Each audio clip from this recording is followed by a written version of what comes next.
ಎಂಚಿತ್ತಿ ಮಗನು ಪಡೆಯಳು ಪಾರ್ವತಿ, ಎಂಚಿತ್ತಿ ಮಗನು ಪಡೆಯಳು ಪಾರ್ವತಿ. ಅಂಚಿತ್ತಿ ಬಾಲೆಗು ದುಂಬುದ ಆರತಿ, ಅಂಚಿತ್ತಿ ಬಾಲೆಗು ದುಂಬುದ ಆರತಿ. ಎಂಚಿತ್ತಿ ಮಗನು ಪಡೆಯಳು ಪಾರ್ವತಿ, ಎಂಚಿತ್ತಿ ಮಗನು ಪಡೆಯಳು ಪಾರ್ವತಿ.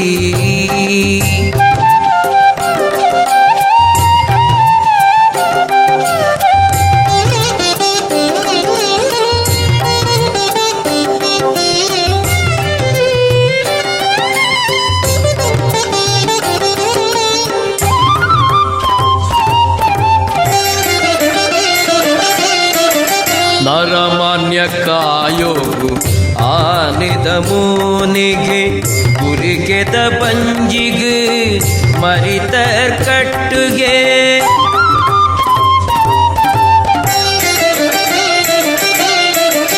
ನರಮಾನ್ಯ ಕಾಯೋಗು ಆನೆದ ಮೂನಿಗೆ, ಗುರಿಗೆದ ಬಂಜಿಗೆ ಮರಿತ ಕಟ್ಟುಗೆ. ಮೆನ್ಕುನ ಕಿನ್ಯ ಪಿಳಿ ಪಿಳಿ ಕಣ್ಣುಗೆ, ಮೆನ್ಕುನ ಕಿನ್ಯ ಪಿಳಿ ಪಿಳಿ ಕಣ್ಣುಗೆ. ತಡ್ಪೆದ ಲೆಕ್ಕಂತಿ ತಟಪಟ ಕೇವಿಗೆ, ಎಂಚಿತ್ತಿ ಮಗನು ಪಡೆಯಳು ಪಾರ್ವತಿ. ಅಂಚಿತ್ತಿ ಬಾಲೆಗು ದುಂಬುದ ಆರತಿ, ಎಂಚಿತ್ತಿ ಮಗನು ಪಡೆಯಳು ಪಾರ್ವತಿ.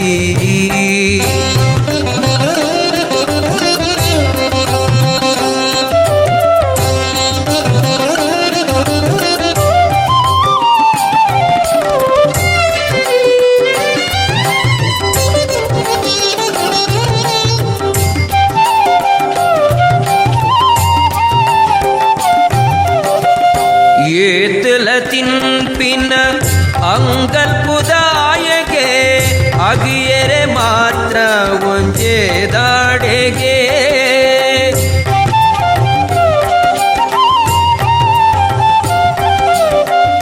ಏತಲ ತಿನ್ಪಿನ ಅಂಗಲ್ಪುದಾಯಗೆ, ಅಗಿಯರೆ ಮಾತ್ರ ಒಂಜೆ ದಾಡೆಗೆ. ಪಯಣೊಗು ಪಯಣೊಗು ಪೋಯರೆ ಬೆರ್ಕುಡೆ ತೆರುಗೆ.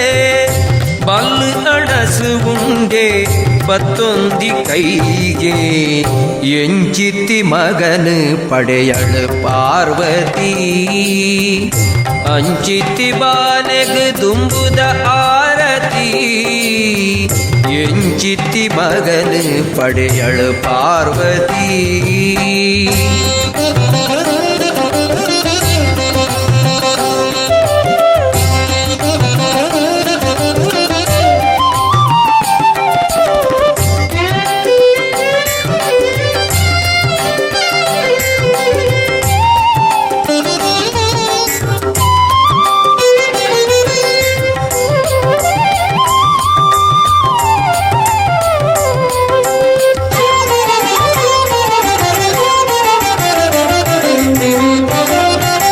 ಈ ಬ್ರಹ್ಮಚಾರಿ ಎಲ್ಲೆ ಮದಿಮೆಗೆ, ಬುದ್ಧಿಲ ಸಿದ್ಧಿಲ ಕಾತೊಂದುಳೆರುಗೆ.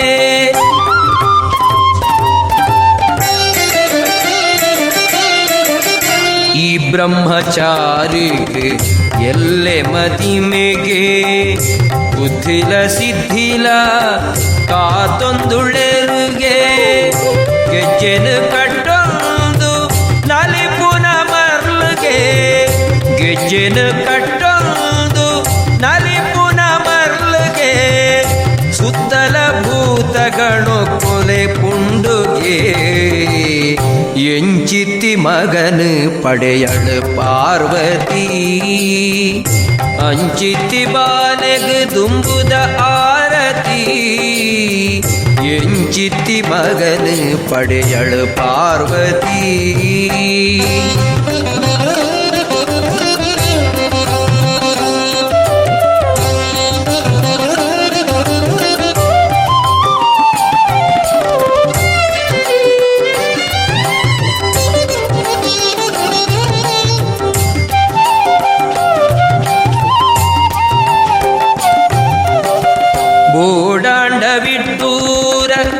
ಮಲ್ತು ಬುಡುಪೆಗೆ ಸುಗಿತುಂಡ ವಿಘ್ನನು ತಟ್ಟು ಪಾರಾವೆಗೆ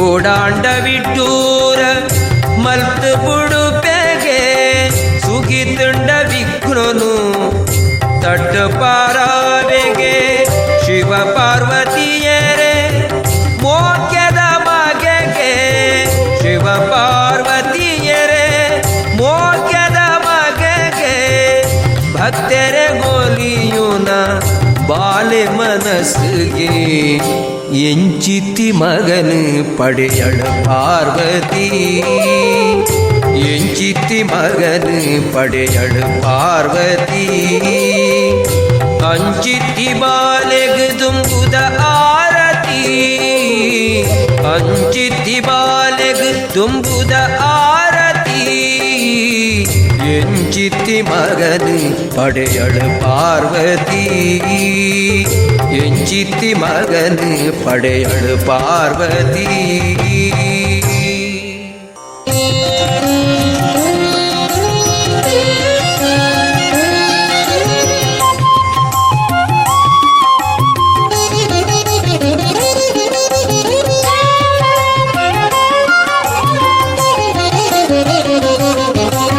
ಕತ್ತಲೆ ಸಾದಿಗೆ ಬೊಳ್ಪುದ ಜೀಟಿಗೆ ಪತ್ತದು ತೋಜಾಲ ಕತ್ತಲೆ ಸಾದಿಗೆ ಬೊಳ್ಪುದ ಜೀಟಿಗೆ ಪತ್ತದು ತೋಜಾಲ ಬೇಸ್ಯದ ಬೆಂಗೆಗೆ ಪನಿ ಬರ್ಸಾದ ಮಂದೆನು ತಣಿಪಾಲ ಬೇಸ್ಯದ ಬೆಂಗೆಗೆ ಪನಿ ಬರ್ಸಾದ ಮಂದೆನು ತಣಿಪಾಲ ಮಂದೆನು ತಣಿಪಾಲ ಕತ್ತಲೆ ಸಾದಿಗೆ ಬೊಳ್ಪುದ ಜೀಟಿಗೆ ಪತ್ತದು ತೋಜಾಲ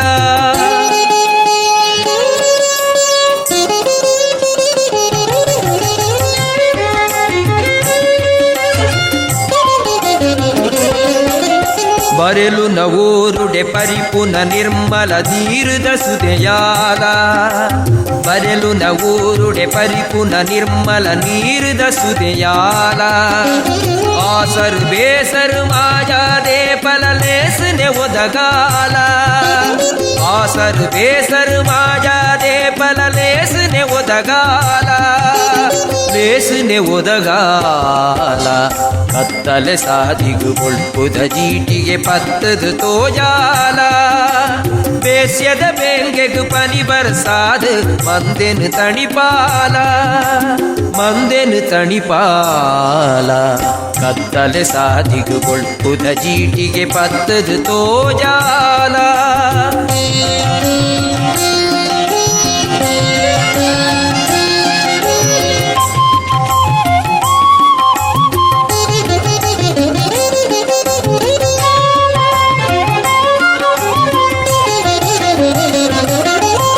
ಪಯಣದ ಪಾಪುಗು ಕೈ ಸಾಂಗದು ಕೈ ಕೊರು ನಡಪಾಲ ಪಯಣದ ಪಾಪುಗು ಕೈ ಸಾಂಗದು ಕೈ ಕೊರು ನಡಪಾಲ ಆಮದ ಅಭಯೋ ಉಪ್ಪಡು ಭಕ್ತರೆ ನೆತ್ತಿಡುಗೆ ಪಾಲ ಆಮದ ಅಭಯೋ ಉಪ್ಪಡು ಭಕ್ತರೆ ನೆತ್ತಿಡುಗೆ ಪಾಲ ಮಂದೆನು ತಣಿಪಾಲ ಕತ್ತಲೆ ಸಾದಿಗು ಬೊಳ್ಪುದ ಜೀಟಿಗೆ ಪತ್ತದು ತೋಜಾಲ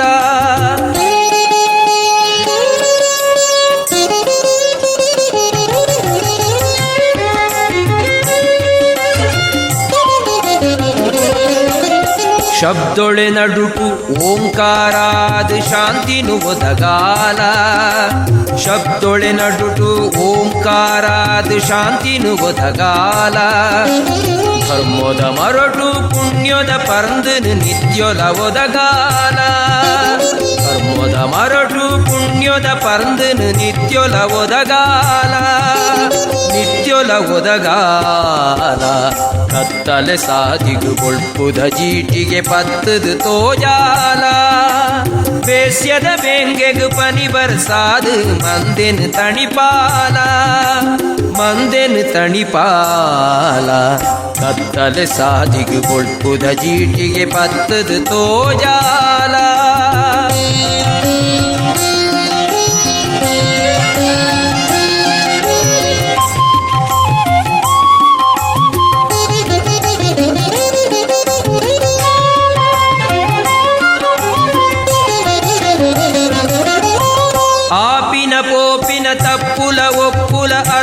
సన్నిధిగు ఆపిన పోపిన తప్పుల ఒప్పుల అర్పిత సన్నిధిగు తూపిన మాయొద దిట్టిగు సర్వల గోచరొడిత్తినవు ತೂಪಿನ ಮಾಯೊದ ದಿಟ್ಟಿಗು ಸರ್ವೊಲ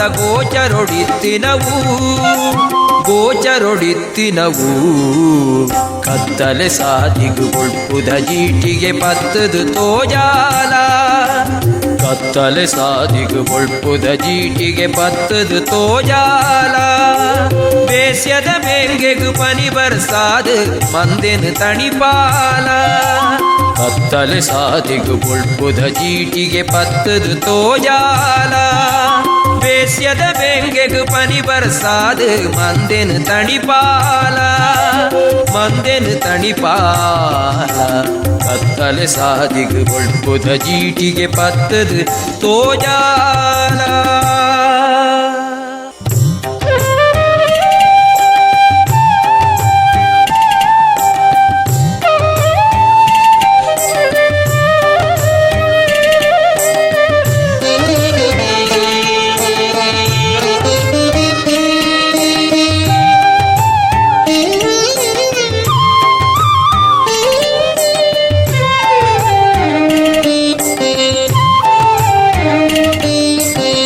புரலுன்னு தக்குது போயனரங்க புரலுன்னு தக்குது போயனரங்க ಕರುಣೆನೇ ಇಜ್ಜಂದೆ ಗುಡಿಯನ ಸಂಗ ಕರುಣೆನೇ ಇಜ್ಜಂದೆ ಗುಡಿಯನ ಸಂಗ ಕರುಣೆನೇ ಇಜ್ಜಂದೆ ಗುಡಿಯನ ಸಂಗ ಪುರಲುನು ದಕ್ಕದು ಓಯನ ರಂಗ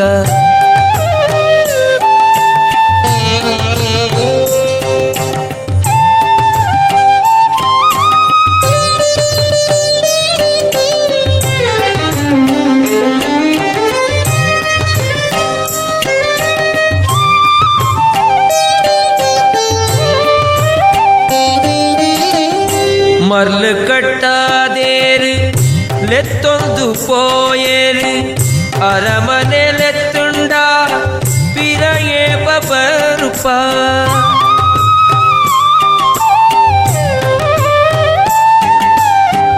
ಮರ್ಲು ಕಟ್ಟಾದೇರು ಲೆತ್ತೊಂದು ಪೋಯೇರು ಅರಮನೆ ಲೆತ್ತುಂಡ ಪಿರಯೇ ಬಬರುಪ ತೆರಿಯಂದಿನೆಂಕುಲು ಉರಿದೊಂಬುಡಯ್ಯಯ್ಯೋ ತೆರಿಯಂದಿನೆಂಕುಲು ಉರಿದೊಂಬುಡಯ್ಯಯ್ಯೋ ಬರಲುವ ಮುರೆಡೊಂದು ನಿನ್ನ ನೆಣ್ಣೊಂದು ಬರಲುವ ಮುರೆಡೊಂದು ನಿನ್ನ ನೆಣ್ಣೊಂದು ನಿನ್ನ ನೆಣ್ಣೊಂದು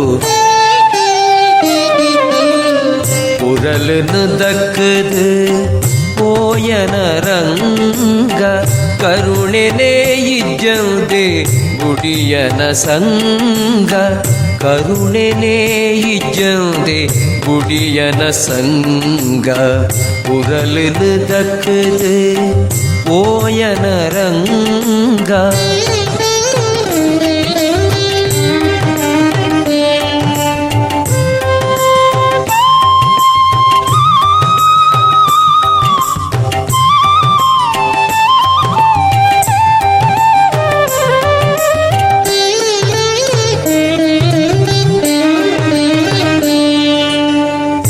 ಚಂದ್ರೆಯಿ ಚಂದಿನ ಬಾನುದೊಲೆಕ್ಕೊನೆ ನಂದ ಗೋಕುಲ ಮಪ್ಪು ಮಯೊಕೊಡಾತುಂಡೆ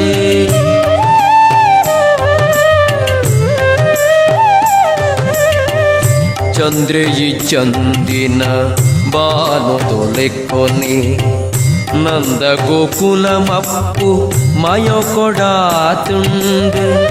ಮಂದಿಳೆ ಮನಿ ಮಂಬು ತೆಲಿಕೆ ನಲಿಕೆ ಪೂರ ಮಂದಿಳೆ ಮನಿ ಮಂಬು ತೆಲಿಕೆ ನಲಿಕೆ ಪೂರ ಕುಂದುದೆ ಪೋತುಂಡು ಒಲುಸೆದಾಂತೆ ಕುಂದುದೆ ಪೋತುಂಡು ಒಲುಸೆದಾಂತೆ పొలుసేదాంతి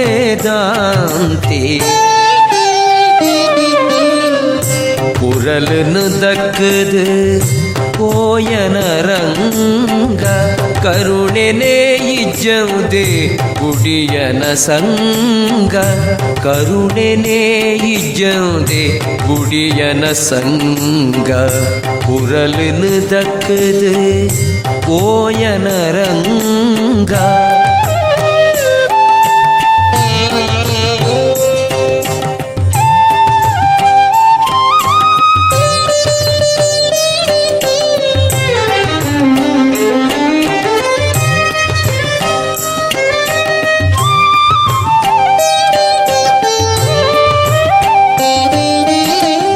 ಯಮುನಾ ಸುದೆ ದುಃಖಿತ ಬುಲಿಪುಂಡು ಕೂಕುಲು ಬಿರುಪುಜಿ ವೃಂದಾವನೊಟ್ಟು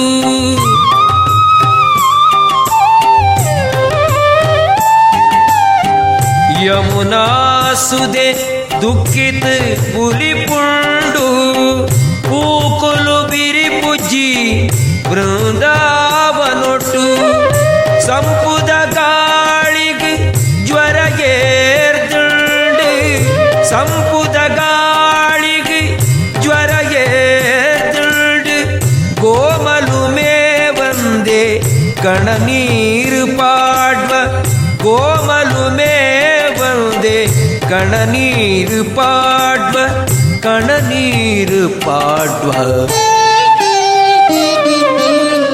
ಪುರಲುನು ದಕ್ಕದು పోయన ರಂಗ ಕರುಣೆನೇ ಇಜ್ಜಂದೆ ಗುಡಿಯನ ಸಂಗ ಕರುಣೆನೇ ಇಜ್ಜಂದೆ ಗುಡಿಯನ ಸಂಗ ಪುರಲುನು ದಕ್ಕದು పోయನ ರಂಗ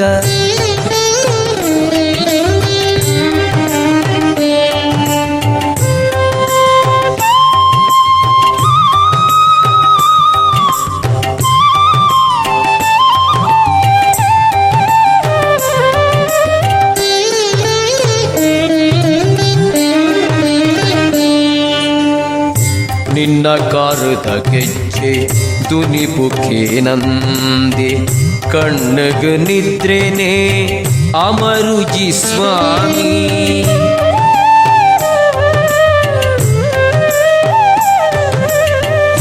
ನಿನ್ನ ಕಾರುದ ಗೆಜ್ಜೆ ದುನಿಪುಖೇನಂದೆ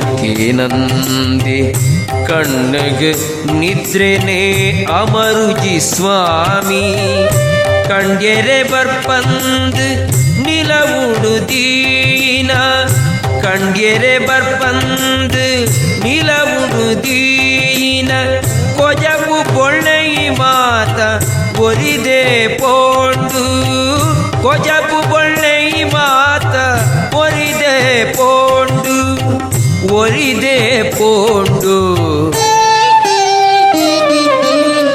ಪುರಲುನು ದಕ್ಕದು పోయన ರಂಗ ಕರುಣೆನೇ ಇಜ್ಜಂದೆ ಗುಡಿಯನ ಸಂಗ ಕರುಣೆನೇ ಇಜ್ಜಂದೆ ಗುಡಿಯನ ಸಂಗ ಪುರಲುನು ದಕ್ಕದು పోయన ರಂಗ ಪುರಲುನು ದಕ್ಕದು పోయನ ರಂಗ ಕರುಣೆನೇ ಇಜ್ಜಂದೆ ಗುಡಿಯನ ಸಂಗ ಕರುಣೆನೇ ಇಜ್ಜಂದೆ ಗುಡಿಯನ ಸಂಗ ಕರುಣೆನೇ ಇಜ್ಜಂದೆ ಗುಡಿಯನ ಸಂಗ ಪುರಲುನು ದಕ್ಕದು పోయన ರಂಗ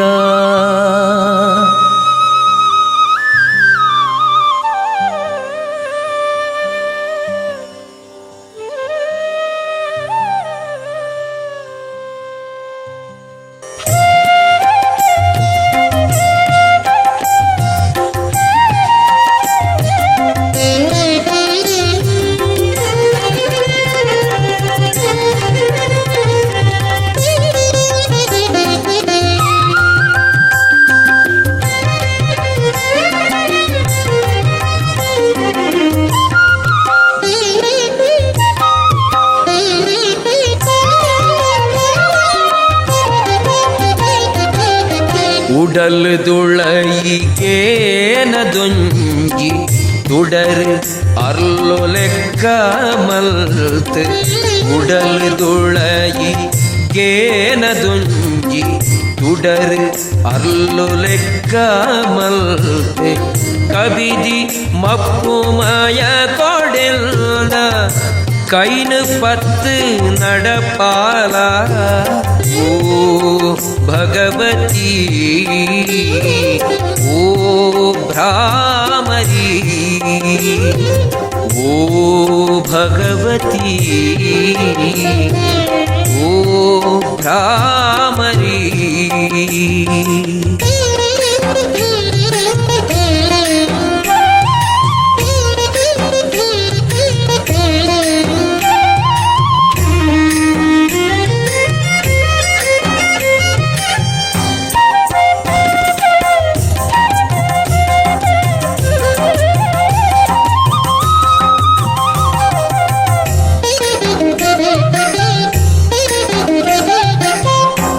ಪುಣ್ಯದೊಂಜಿ ಪರಿಪೂಯಿಯೇ ಮೈಮೆದ ಮಾಮೇರುಯಿಯೇ ಪುಣ್ಯದೊಂಜಿ ಪರಿಪೂಯಿಯೇ ಮೈಮೆದ ಮಾಮೇರುಯಿಯೇ ಕರುಣೆದೊಂಜಿ ಕಣ್ಣುಯಿಯೇ ನಲ್ಮೆದೊಂಜಿ ನಿರೆಲುಯಿಯೇ ಓ ಭಗವತಿ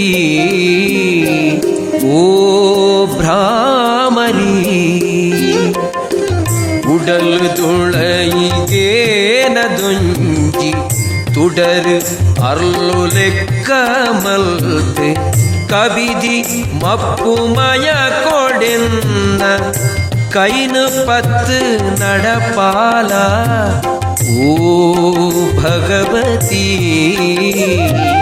ಓ ಭ್ರಾಮರಿ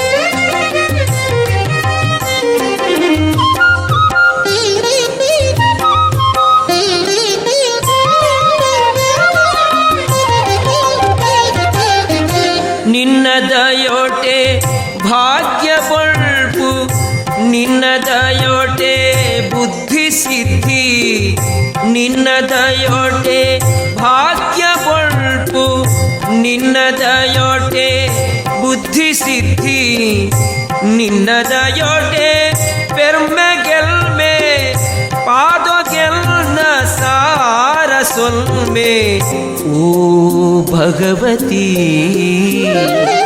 ಓ ಭ್ರಾಮರಿ ಉಡಲ್ ತುಳಯಿಗೇನದೊಂಜಿ ತುಡರು ಅರ್ಲೊಲೆಕ್ಕಮಲ್ತೆ ಕವಿದಿ ಮಪ್ಪುಮಯ ಕೊಡೆನ್ನ ಕೈನು ಪತ್ತು ನಡಪಾಲ ಓ ಭಗವತಿ ಓ ಭ್ರಾಮರಿ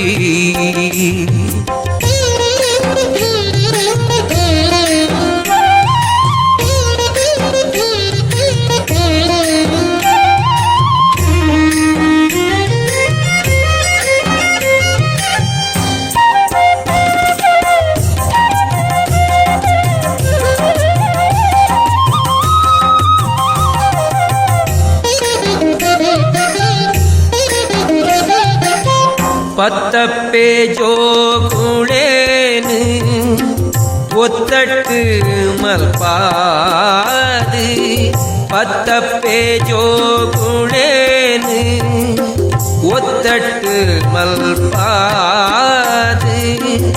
ಭಕ್ತಿ ಗಿಂಬು ಕೊರ್ತು ಎಟ್ಟೆ ಅರ್ತಿದ ಭಯ ಕೊರ್ಲಪ್ಪೆ ಓ ಭಗವತಿ ಓ ಭ್ರಾಮರಿ ಉಡಲ್ ತುಳೈ.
ನಮಸ್ಕಾರ ಸರ್.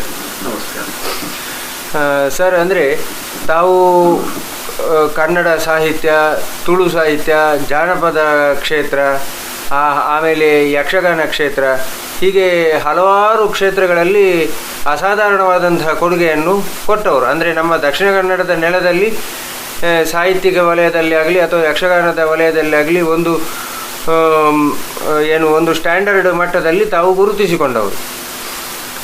ಈ ಎಲ್ಲ ವಿಚಾರಗಳ ಬಗ್ಗೆ ನಾನು ಒಂದು ಮಾಹಿತಿ ಸಂಗ್ರಹ ಮಾಡಬೇಕು ಎನ್ನುವಂಥ ಉದ್ದೇಶದಿಂದ, ಅಂದರೆ ಇದೊಂದು ಇತಿಹಾಸ, ನಾವು ಮುಂದಿನ ಜನಾಂಗಕ್ಕೆ ಅದನ್ನು ದಾಟಿಸಬೇಕಾದ್ದು ನಮ್ಮ ಕರ್ತವ್ಯ. ಅದರಿಂದಾಗಿ ಆ ಒಂದು ಉದ್ದೇಶಕ್ಕೆ, ಅಂದರೆ ಮುಂದಿನ ಜನಾಂಗದವರಿಗೆ ಗೊತ್ತಿರಲಿ ನಮ್ಮ ಹಿಂದೆ ಎಷ್ಟೆಲ್ಲ ಒಳ್ಳೆಯ ವಿದ್ವಾಂಸರೆಲ್ಲ ಆಗಿದ್ದಾರೆ ಅನ್ನುವಂಥದ್ದು ಅವರಿಗೆ ವಿಚಾರ ತಿಳಿಬೇಕು ಎನ್ನುವ ಉದ್ದೇಶದಿಂದ ಈ ಒಂದು ಕೆಲಸ. ಮೊದಲನೇದಾಗಿ ಸರ್, ನಾವು ಸಾಹಿತ್ಯ ಕ್ಷೇತ್ರವನ್ನು ನಾವು ಮಾತಾಡುವ ಅದರ ಬಗ್ಗೆ. ಈಗ ನೀವು ಕನ್ನಡ ಸಾಹಿತ್ಯದಲ್ಲಿ ಕೆಲಸ ಮಾಡಿದವರು, ತುಳು ಸಾಹಿತ್ಯದಲ್ಲಿ ಕೆಲಸ ಮಾಡಿದವರು. ಈ ಸಾಹಿತ್ಯದ ಉದ್ದೇಶ ಮತ್ತು ಸಾಹಿತ್ಯ ಬೆಳೆದು ಬಂದ ಬಗೆ, ತುಳು ಮತ್ತು ಕನ್ನಡ ಸಾಹಿತ್ಯಕ್ಕೆ ಇರುವ ವ್ಯತ್ಯಾಸಗಳು, ಇವುಗಳ ಬಗ್ಗೆ ಸ್ವಲ್ಪ ವಿಚಾರಗಳನ್ನು ತಿಳಿಸ್ಬೋದು ಸರ್? ಯಥಾಸಾಧ್ಯ ತಿಳಿಸುವ ಪ್ರಯತ್ನ ಮಾಡ್ತೇನೆ ನಾನು.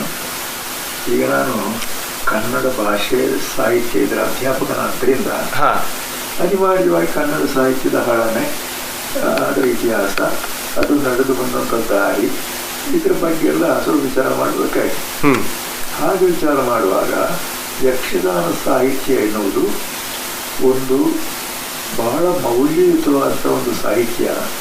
ಅದರ ಬಗ್ಗೆ ಒಂದು ರೀತಿಯ ದಿವ್ಯ ನಿರ್ಲಕ್ಷ್ಯ ನಮ್ಮ ಅನೇಕ ಸಾಹಿತಿಗಳಿಗೆ ಮತ್ತು ಇತರರಿಗೆ ಇದ್ದದ್ದನ್ನು ನಾನು ಗಮನಿಸಿದೆ. ಹೌದು, ಅದನ್ನು ಇಂದಿಗೂ ಕೂಡ ಅದನ್ನು ಸಾಹಿತ್ಯದ ಒಳಗೆ ತೆಗೆದುಕೊಂಡಿಲ್ಲ.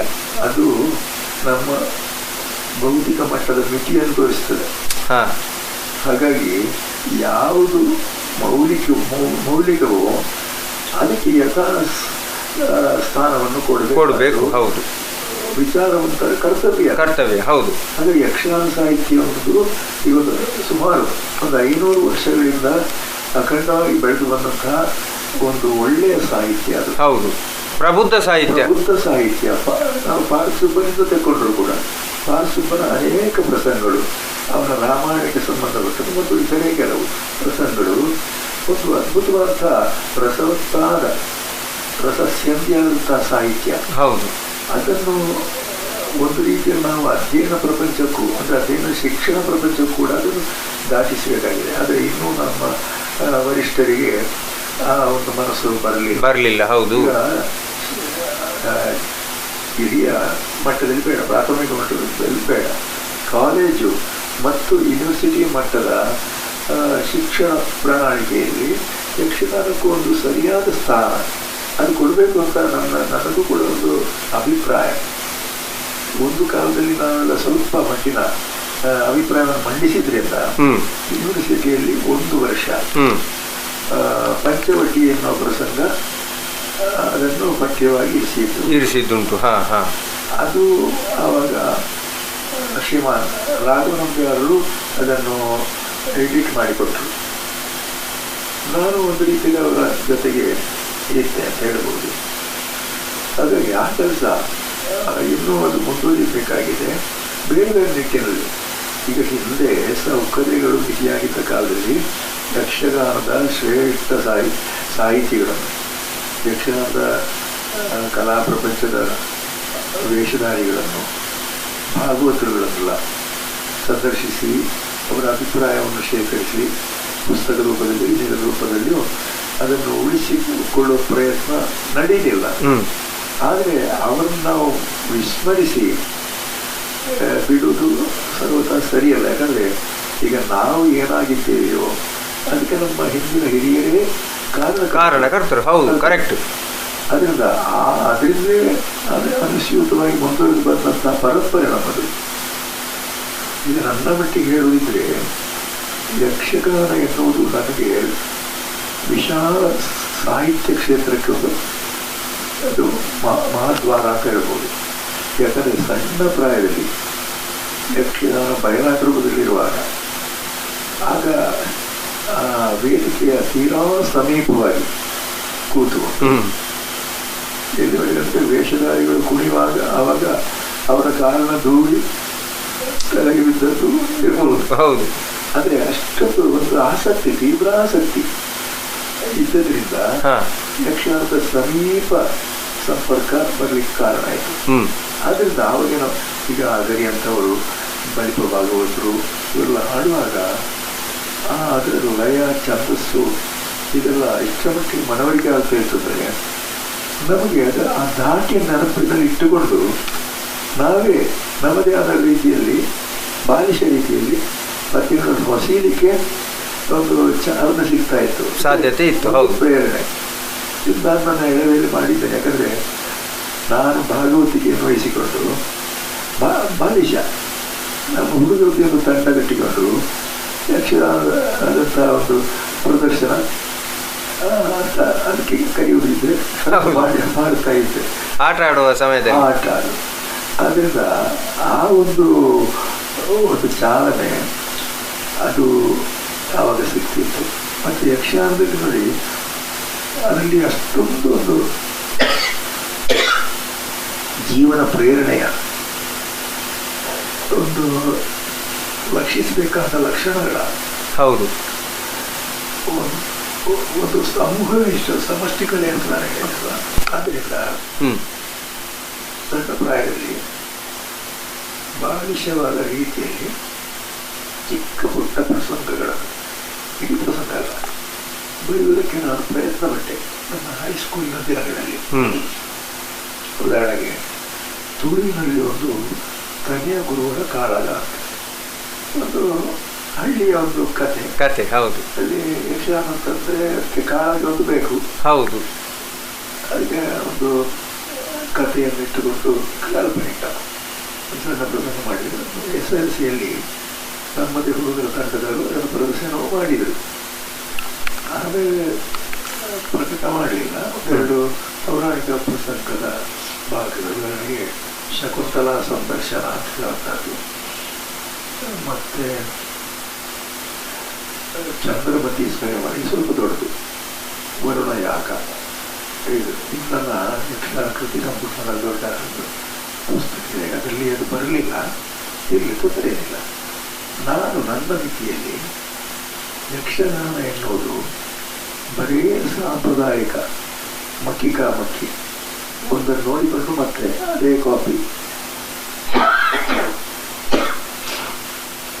ಇದು ಸಾಲದು ಅಂತ ನನಗೆ ಅನಿಸಿತು. ಸರಿ.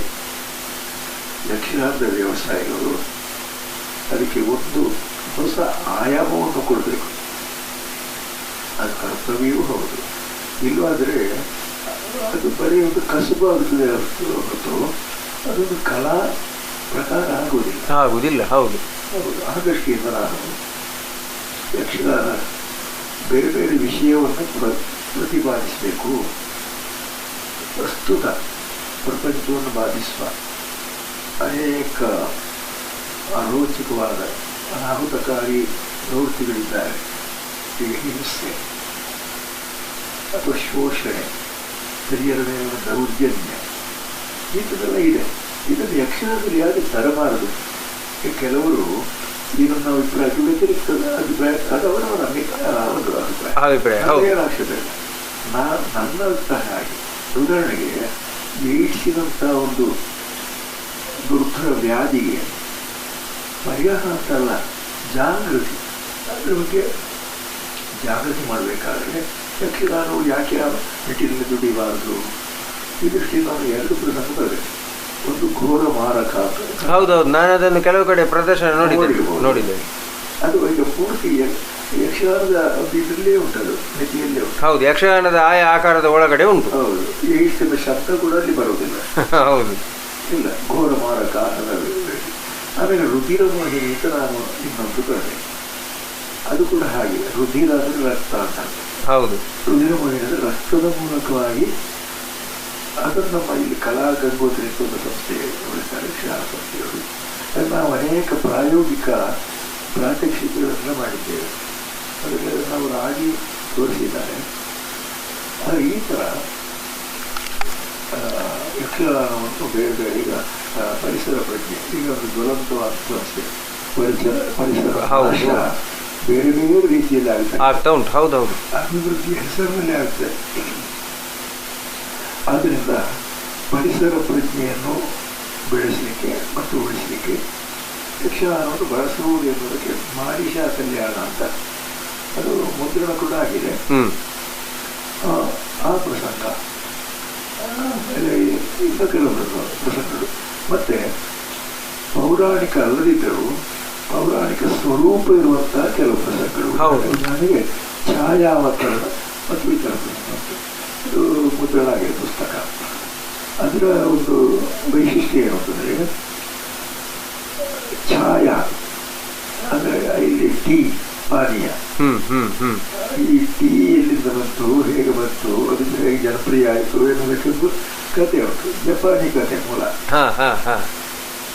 ಒಬ್ಬರು ಸ್ನೇಹಿತರು ಜಪಾನ್ ದೇಶದ ವಿದ್ವಾಂಸರು ಹಾಗಾಗಿ ಬರ್ತಾರೆ, ಮುಂದೆಲ್ಲ ಸಿಗ್ತಾರೆ. ಅವರು ಡಾಕ್ಟರ್ ಮರಿಗಿರಿ ಅಂತ ಅವರು. ಹಾಗೆ ಅವರು ಒದಗಿಸಿದ ಕತೆ ಎಲ್ಲ ಇಟ್ಟುಕೊಂಡು ಸ್ವಲ್ಪ ಕಾಲ್ಪನಿಕೆಯನ್ನು ಸೇರಿಸಿಕೊಂಡು ಯಕ್ಷಗಾನೀಯ ವೇಷಗಳು ಬರುವ ಹಾಗೆ ಒಂದು ಛಾಯಾವತರಣ ಅಂತೇಳಿ ಅದನ್ನು ತೋರಿಸಿದ್ದಾರೆ. ಮತ್ತೊಂದು ಏಕಶೃಂಗಿ ಅಂತ ಹೇಳುವಂಥದ್ದು ನಮ್ಮ ಋಷ್ಯಶೃಂಗನ ಕಥೆಯ ಹಾಗೆ ಇರುವಂತಹದ್ದು. ಅದು ಜಪಾನಿಗೆ ಹೋಗಿ ಅಲ್ಲಿಂದ ಪುನಃ ನಮಗೆ ಬಂದಿದೆ. ಇದೊಂದು ಬಹಳ ಒಂದು ಆಸಕ್ತಿದಾಯಕ ವಿಷಯ. ಅಂದರೆ ಸಾಂಸ್ಕೃತಿಕವಾಗಿ ಕೆಲವೊಂದು ವಿಷಯಗಳು ಎಲ್ಲಿಂದ ಎಲ್ಲಿಗೆ ಹೋಗಿ ಎಲ್ಲಿಗೆ ಬರ್ತವೆ. ಹೌದು, ಪುನಃ ನಮ್ಮಲ್ಲಿಗೆ ಬರ್ತದೆ, ಮೂಲಕ್ಕೆ ಬರ್ತದೆ. ಹೌದು, ಬರ್ತವೆ. ಅಂದರೆ ಇದು ಒಂದು ಸಂಶೋಧನೆಯ ವಿಷಯ ಕೂಡ. ಹಾಗೆ ಆ ಛಾಯಾವತರಣದಲ್ಲಿ ಇದು ಬರ್ತದೆ. ಹಾಗೆ ನಾನು ಹೆಚ್ಚು ಈ ಕ್ಷೇತ್ರ ಮಹಾತ್ಮೆ ಇತ್ಯಾದಿಗಳಿಗೆ ಹೆಚ್ಚು ಹೋಗಲಿಲ್ಲ. ಹೌದು, ಅದು ಮತ್ತೆ ಅದು ಕೂಡ ಕಾಲ್ಪನಿಕವೇ ಅಲ್ಲ, ಅದೇನೇನು ಪೌರಾಣಿಕ ನೆಲೆಗಟ್ಟು ಒಂದು ಎಳ್ಳಿನಿತು ಇಲ್ಲ, ಕೃತಕ. ಹೌದು, ಮತ್ತು ಅದು ಒಂದು ವೈಭವೀಕರಣ, ಅವರವರ ಕ್ಷೇತ್ರವನ್ನು ವೈಭವೀಕರಣ ಮಾಡುವ ಟೀಮ್. ಹೌದು ಹೌದು. ನನ್ನಲ್ಲಿ ಕೆಲವರು ಕೇಳಿಕೊಂಡಿದ್ದಾರೆ ಕೂಡ, ಒಂದು ಹೀಗೆ ಬರೆದುಕೊಂಡಿದ್ದು ನಾನು ಅವರು ವಿನಯಪೂರ್ವಕವಾಗಿ ನಿರಾಕರಿಸಿದ್ದು. ಹೌದು ಹೌದು, ಅದು ಒಳ್ಳೆಯದಾಗಲ್ಲ. ಹಣ ಸಿಗ್ತದೆ, ಹಣಕ್ಕಾಗಿ ನಾವು ಇದನ್ನು ಮಾರಾಟ ಮಾಡಬಾರ್ದು. ಆಮೇಲೆ ನೋಡಿ ಸರ್, ಇದು ಯಕ್ಷಗಾನ ಸಾಹಿತ್ಯ ಆಯಿತು. ಈಗ ಕನ್ನಡ ಸಾಹಿತ್ಯದಲ್ಲಿ ಕೂಡ ನೀವು ಕೆಲಸ ಮಾಡಿದವರು, ತುಳು ಸಾಹಿತ್ಯದಲ್ಲಿ ಕೆಲಸ ಮಾಡಿದವರು. ಇದರ ಇಲ್ಲಿ ನಿಮಗೆ ಯಕ್ಷಗಾನದ ಒಂದು ಏನು ಆ ಒಂದು ಹಿನ್ನೆಲೆಯಿಂದ ನೀವು ಬಂದಂಥವ್ರು. ನಿಮಗೆ ಈ ಕನ್ನಡ ಸಾಹಿತ್ಯದಲ್ಲಿ ತುಳು ಸಾಹಿತ್ಯದಲ್ಲಿ ಅಭಿರುಚಿ ಬರುವುದು ಇದಲ್ಲ, ಅದು ಯಾರಿಗಾದರೂ ಅಭಿರುಚಿ ಇದ್ದೇ ಇರ್ತದೆ. ಆದರೆ ಅದರಲ್ಲಿ ಕೆಲಸ ಮಾಡಬೇಕು, ಅದರಲ್ಲಿ ಏನಾದರೂ ಒಂದು ಕೆಲವು ಸಣ್ಣ ಕಥೆಗಳನ್ನು ಬರೆದಿದ್ದೀರಿ, ಹೀಗೆಲ್ಲ ಬರೆದಿದ್ದೀರಿ. ಇದಕ್ಕೆಲ್ಲ ನಿಮಗೆ ಕಾರಣ, ಪ್ರಚೋದನೆ ಏನು? ಮುಖ್ಯವಾಗಿ ಎಳವೆಯಲ್ಲಿ ಸಿಕ್ಕಿದಂಥ ಭಾಗ್ಯವಶಾತ್ ದೊರಕಿದಂಥ ಅಧ್ಯಾಪಕರು, ಗುರುಗಳು, ಆಮೇಲೆ ಶಂಕರನಾರಾಯಣ ನಾವುಡ್ರು ಅಂತ ಹೇಳಿ ಉತ್ತಮ ಗುರುಗಳು ನಿರ್ವಂಚನೆಯಿಂದ ಅವರಿಗೆ ತಿಳಿದುದನ್ನೆಲ್ಲ ಹೇಳಿಕೊಟ್ಟಿದ್ದಾರೆ. ಮಾತ್ರಲ್ಲ, ಬರೆಯುವುದಕ್ಕೆ ಬೇರೆ ಬೇರೆ ವಿಧವಾಗಿ ಪ್ರಚೋದನೆ ಕೊಟ್ಟಿದ್ದಾರೆ. ಉದಾಹರಣೆಗೆ, ನಾನು ಆನಂದಾಶ್ರಮ ಹೈಸ್ಕೂಲ್ನ ವಿದ್ಯಾರ್ಥಿ. ಅಲ್ಲಿ ಪ್ರತಿ ಶನಿವಾರ ಮಧ್ಯಾಹ್ನ ನಂತರ 1-2 ಗಂಟೆ ಅವರವರ ಆಸಕ್ತಿ ಇರುವಂತಹ ವಿಷಯದ ಒಂದು ವಿಶೇಷ ತರಗತಿ. ನಾನು ಸಾಹಿತ್ಯವನ್ನು ಆರಿಸಿಕೊಂಡೆ. ಆವಾಗ ಸಾಹಿತ್ಯದ ಬೇರೆ ಬೇರೆ ವಿಷಯಗಳನ್ನು ಬರಿಬಹುದು, ವಿಚಾರ ಮಾಡ್ಬೋದು, ಲೇಖನ ಬರಿಬೋದು, ಪ್ರಬಂಧ ಬರೆಯುವುದು. ನಾನು ಅದರಲ್ಲಿ ವರ್ಷದ ಕೊನೆಯಲ್ಲಿ ಒಂದು ಪುಸ್ತಕ ಮಾಡಿಕೊಂಡು ಹಸ್ತಲಿಖಿತ, ನಾನು ಪಂಚಾಮೃತ ಅಂತ ಒಂದು ಮಾಡಿದೆ. ತುಂಬ ಇಷ್ಟ ಆಯಿತು, ಅವರಿಗೂ ಆಯಿತು, ಬೇರೆ ಅಧ್ಯಾಪಕರಿಗೂ ಅದು ಬಹಳ ಖುಷಿ ಕಂಡಿತ್ತು. ಅದಕ್ಕೊಂದು ಬಹುಮಾನವನ್ನು ಕೊಟ್ಟಿದ್ದಾರೆ ನಮ್ಮ ಇತರ ಅಧ್ಯಾಪಕರು. ಹೀಗೆ ಈ ಅಧ್ಯಾಪಕರುಗಳ ಒಂದು ಪ್ರೋತ್ಸಾಹ, ಮತ್ತು ನನಗೆ ಒಳ್ಳೆಯ ಅಧ್ಯಾಪಕರುಗಳು ಸಿಕ್ಕಿದ್ದಾರೆ. ಇಲ್ಲಿ ಕಾಲೇಜಿನಲ್ಲಿ ಕೂಡ ದೊಡ್ಡ ವಿದ್ವಾಂಸರು, ಯಕ್ಷಗಾನದ ಅರ್ಥದಾಗಿ ಹೋದು ಕುಂಜ ಗೋಪಾಲಕೃಷ್ಣ ಭಟ್ರು ಅಂತೇಳಿ, ಅವರು ಘನ ವಿದ್ವಾಂಸರು. ಆಮೇಲೆ ಇನ್ನೊಬ್ಬರು, ಅವರು ಒಳ್ಳೆಯ ಛಾಂದಸ್ಸಿಗಳು, ಛಂದಶಾಸ್ತ್ರದಲ್ಲಿ ಪಾರಂಗತರು,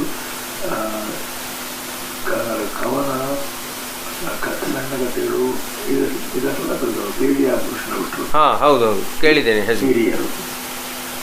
ಅವರ ಒಂದು ಪ್ರೀತಿಯನ್ನು ವಿಶ್ವಾಸವನ್ನು ನಾನು ಗಳಿಸಿದೆ. ಹಾಗೆ ಅವರ ಒಂದು ಆಶೀರ್ವಾದದಿಂದ ಏನಾದರೂ ಬರೆಯುವಂಥ ಒಂದು ಪ್ರಮೇಯ ಬಂತು.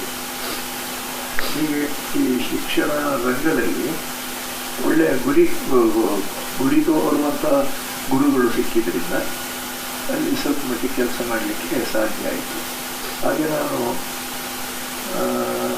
ಕಾಲೇಜಿನ ಮೆಟ್ಟಲೇರಿ ಸ್ವಲ್ಪ ಸಮಯ ಆಗುವಾಗ ಒಂದು ಸಣ್ಣ ಕಥೆಗಳ ಸಂಗ್ರಹ ಎಲೆಗಿಳಿ ಅಂತ ಅದನ್ನು ನಾನು ಬರೆದೆ. ಅದು ಎಲೆಗಿಳಿ ಯಾಕೆ ಬರೆಯುವುದು?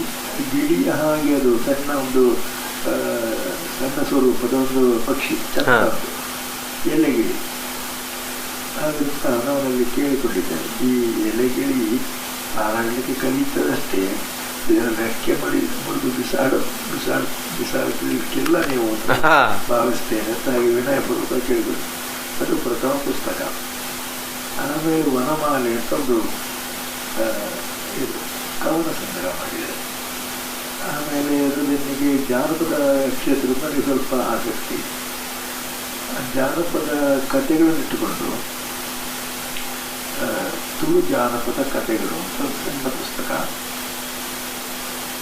ಅದಕ್ಕೆ ಚಿತ್ರಗಳನ್ನು ಕೂಡ ನಾನೇ ಬರೆದೆ. ಕೈಯಲ್ಲಿ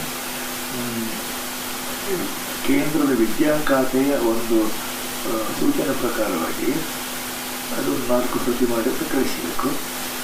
ಅದಕ್ಕೆ ಪುಣ್ಯವಶಾತ್ ಒಂದು ಬಹುಮಾನವೂ ಬಂತು. ಈಗ ಒಂದು ಪ್ರೋತ್ಸಾಹ ಸಿಕ್ಕಿದ್ರಿಂದ ಅವರಿಗೆ ಕೂಡ ತೀರ ನಿರ್ಲಿಪ್ತವಾಗಿ ನಿಸ್ಪೃಹರಾಗಿ ನಾನು ಯಾವುದನ್ನು ಬಯಸುವುದಿಲ್ಲ, ಯಾವುದನ್ನು ಆಶಿಸುವುದಿಲ್ಲ ಅಂತ ಜನ್ಮಕ್ಕೆ ಹೇಳಿಕೊಳ್ಬಹುದು. ಕರೆಕ್ಟ್, ಹೌದು. ಆದರೆ ಈಗ ಎಳವೆಯಲ್ಲಿ ನಮಗೆ ಪ್ರೋತ್ಸಾಹ ಕೊಡಬೇಕಾಗ್ತದೆ ಗುರುಗಳಾದವರು, ಹಿರಿಯರು. ನನ್ನ ತಂದೆಯವರು ಅವರು ಸಾಹಿತ್ಯ ಅಲ್ಲದಿದ್ದರು ಸಾಹಿತ್ಯ ಪ್ರಜ್ಞೆ ಇಟ್ಟುಕೊಂಡವರು. ಅವರಿಗೆ ಸುಮಾರು 12 ಭಾಷೆಗಳು ಅವರಿಗೆ ಕರತಲ ಅನ್ನೋಕ್ಕಾಗಿ ಲಿಪಿ ಸಮೇತವಾಗಿ ಅವರು ಕಲಿತಿದ್ದರು. ಅಲ್ಲಿ ಒಳ್ಳೆಯ ಸಾಹಿತ್ಯಗಳನ್ನು ಒಮ್ಮೆ ಅವರು ಮುಂಬೈಯಲ್ಲಿದ್ದರೆ ಹೆಚ್ಚು, ಹಾಗೆ ಅಲ್ಲಿ ಅನುಕೂಲ ಹೆಚ್ಚು. ಅವರು ಓದಿ ಹೇಳ್ತಾ ಇದ್ರು. ಇದು ಒಂದು ಪ್ರಚೋದನೆ ಆಯಿತು. ಒಳ್ಳೊಳ್ಳೆ ಸಾಹಿತ್ಯ, ಬೇರೆ ಭಾಷೆಗಳಲ್ಲಿರುವಂಥ ಸಾಹಿತ್ಯ. ಕನ್ನಡ ಹೇಗೂ ಅದು ಉತ್ತಮ ಸಾಹಿತ್ಯ ಪರಂಪರೆ ಇರುವಂಥದ್ದು. ಹೌದು. ಅದನ್ನು ಸ್ವತಂತ್ರವಾಗಿ ಓದಿಯೂ ಮತ್ತು ಗುರುಗಳಿಂದ ಈ ರೀತಿಯಾಗಿ ಶಿಕ್ಷಣ ಹೊಂದಿಯೂ ಸ್ವಲ್ಪ ನಾನು ಕರತಲ ಮೂಲಕ ಮಾಡಿಕೊಂಡೆ.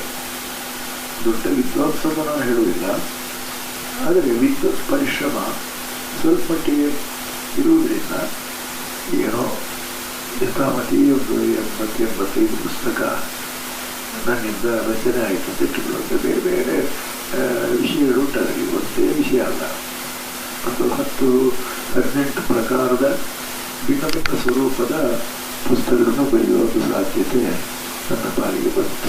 ಈಗ ಒಂದು ಪ್ರಶ್ನೆ ಉಂಟು ಸರ್. ಈಗ ನಾವು ಸಾಹಿತ್ಯ, ನೀವು ಕನ್ನಡ ಸಾಹಿತ್ಯ ಅಥವಾ ತುಳು ಯಾವುದೇ ಒಂದು ಸಾಹಿತ್ಯ ತಗೊಳ್ಳುವ, ನಮಗೆ ಒಂದು ಪ್ರತಿಭೆ ಬೇಕು ಮೂಲಭೂತವಾಗಿ. ಆ ಪ್ರತಿಭೆ ಇಲ್ಲದಿದ್ದರೆ, ಈಗ ನಾನು ಬರಿತೇನೆ ಅಂತ ಹೇಳಿದರೆ ನನ್ನಿಂದ ಸಾಧ್ಯ ಇಲ್ಲ. ನನಗೆ ಆ ಪ್ರತಿಭೆ ಇಲ್ಲ. ನಾವು ಶ್ರಮಪಟ್ಟು ಕಥೆಯೋ ಕಾದಂಬರಿಯೋ ಬರೀಲಿಕ್ಕೆ ಆಗುದಿಲ್ಲ. ಶ್ರಮಪಟ್ಟರೆ ಆಗುತ್ತದೆ. ಆಗ್ತದೆ. ಶ್ರಮಪಟ್ಟು ಬರೆಯುವುದರಿಂದ ಸಂಶೋಧನಾ ಸಾಹಿತ್ಯ, ವಿಮರ್ಶೆ ಸಾಹಿತ್ಯ ಬರಿಬಹುದು. ಹೌದು ಹೌದು.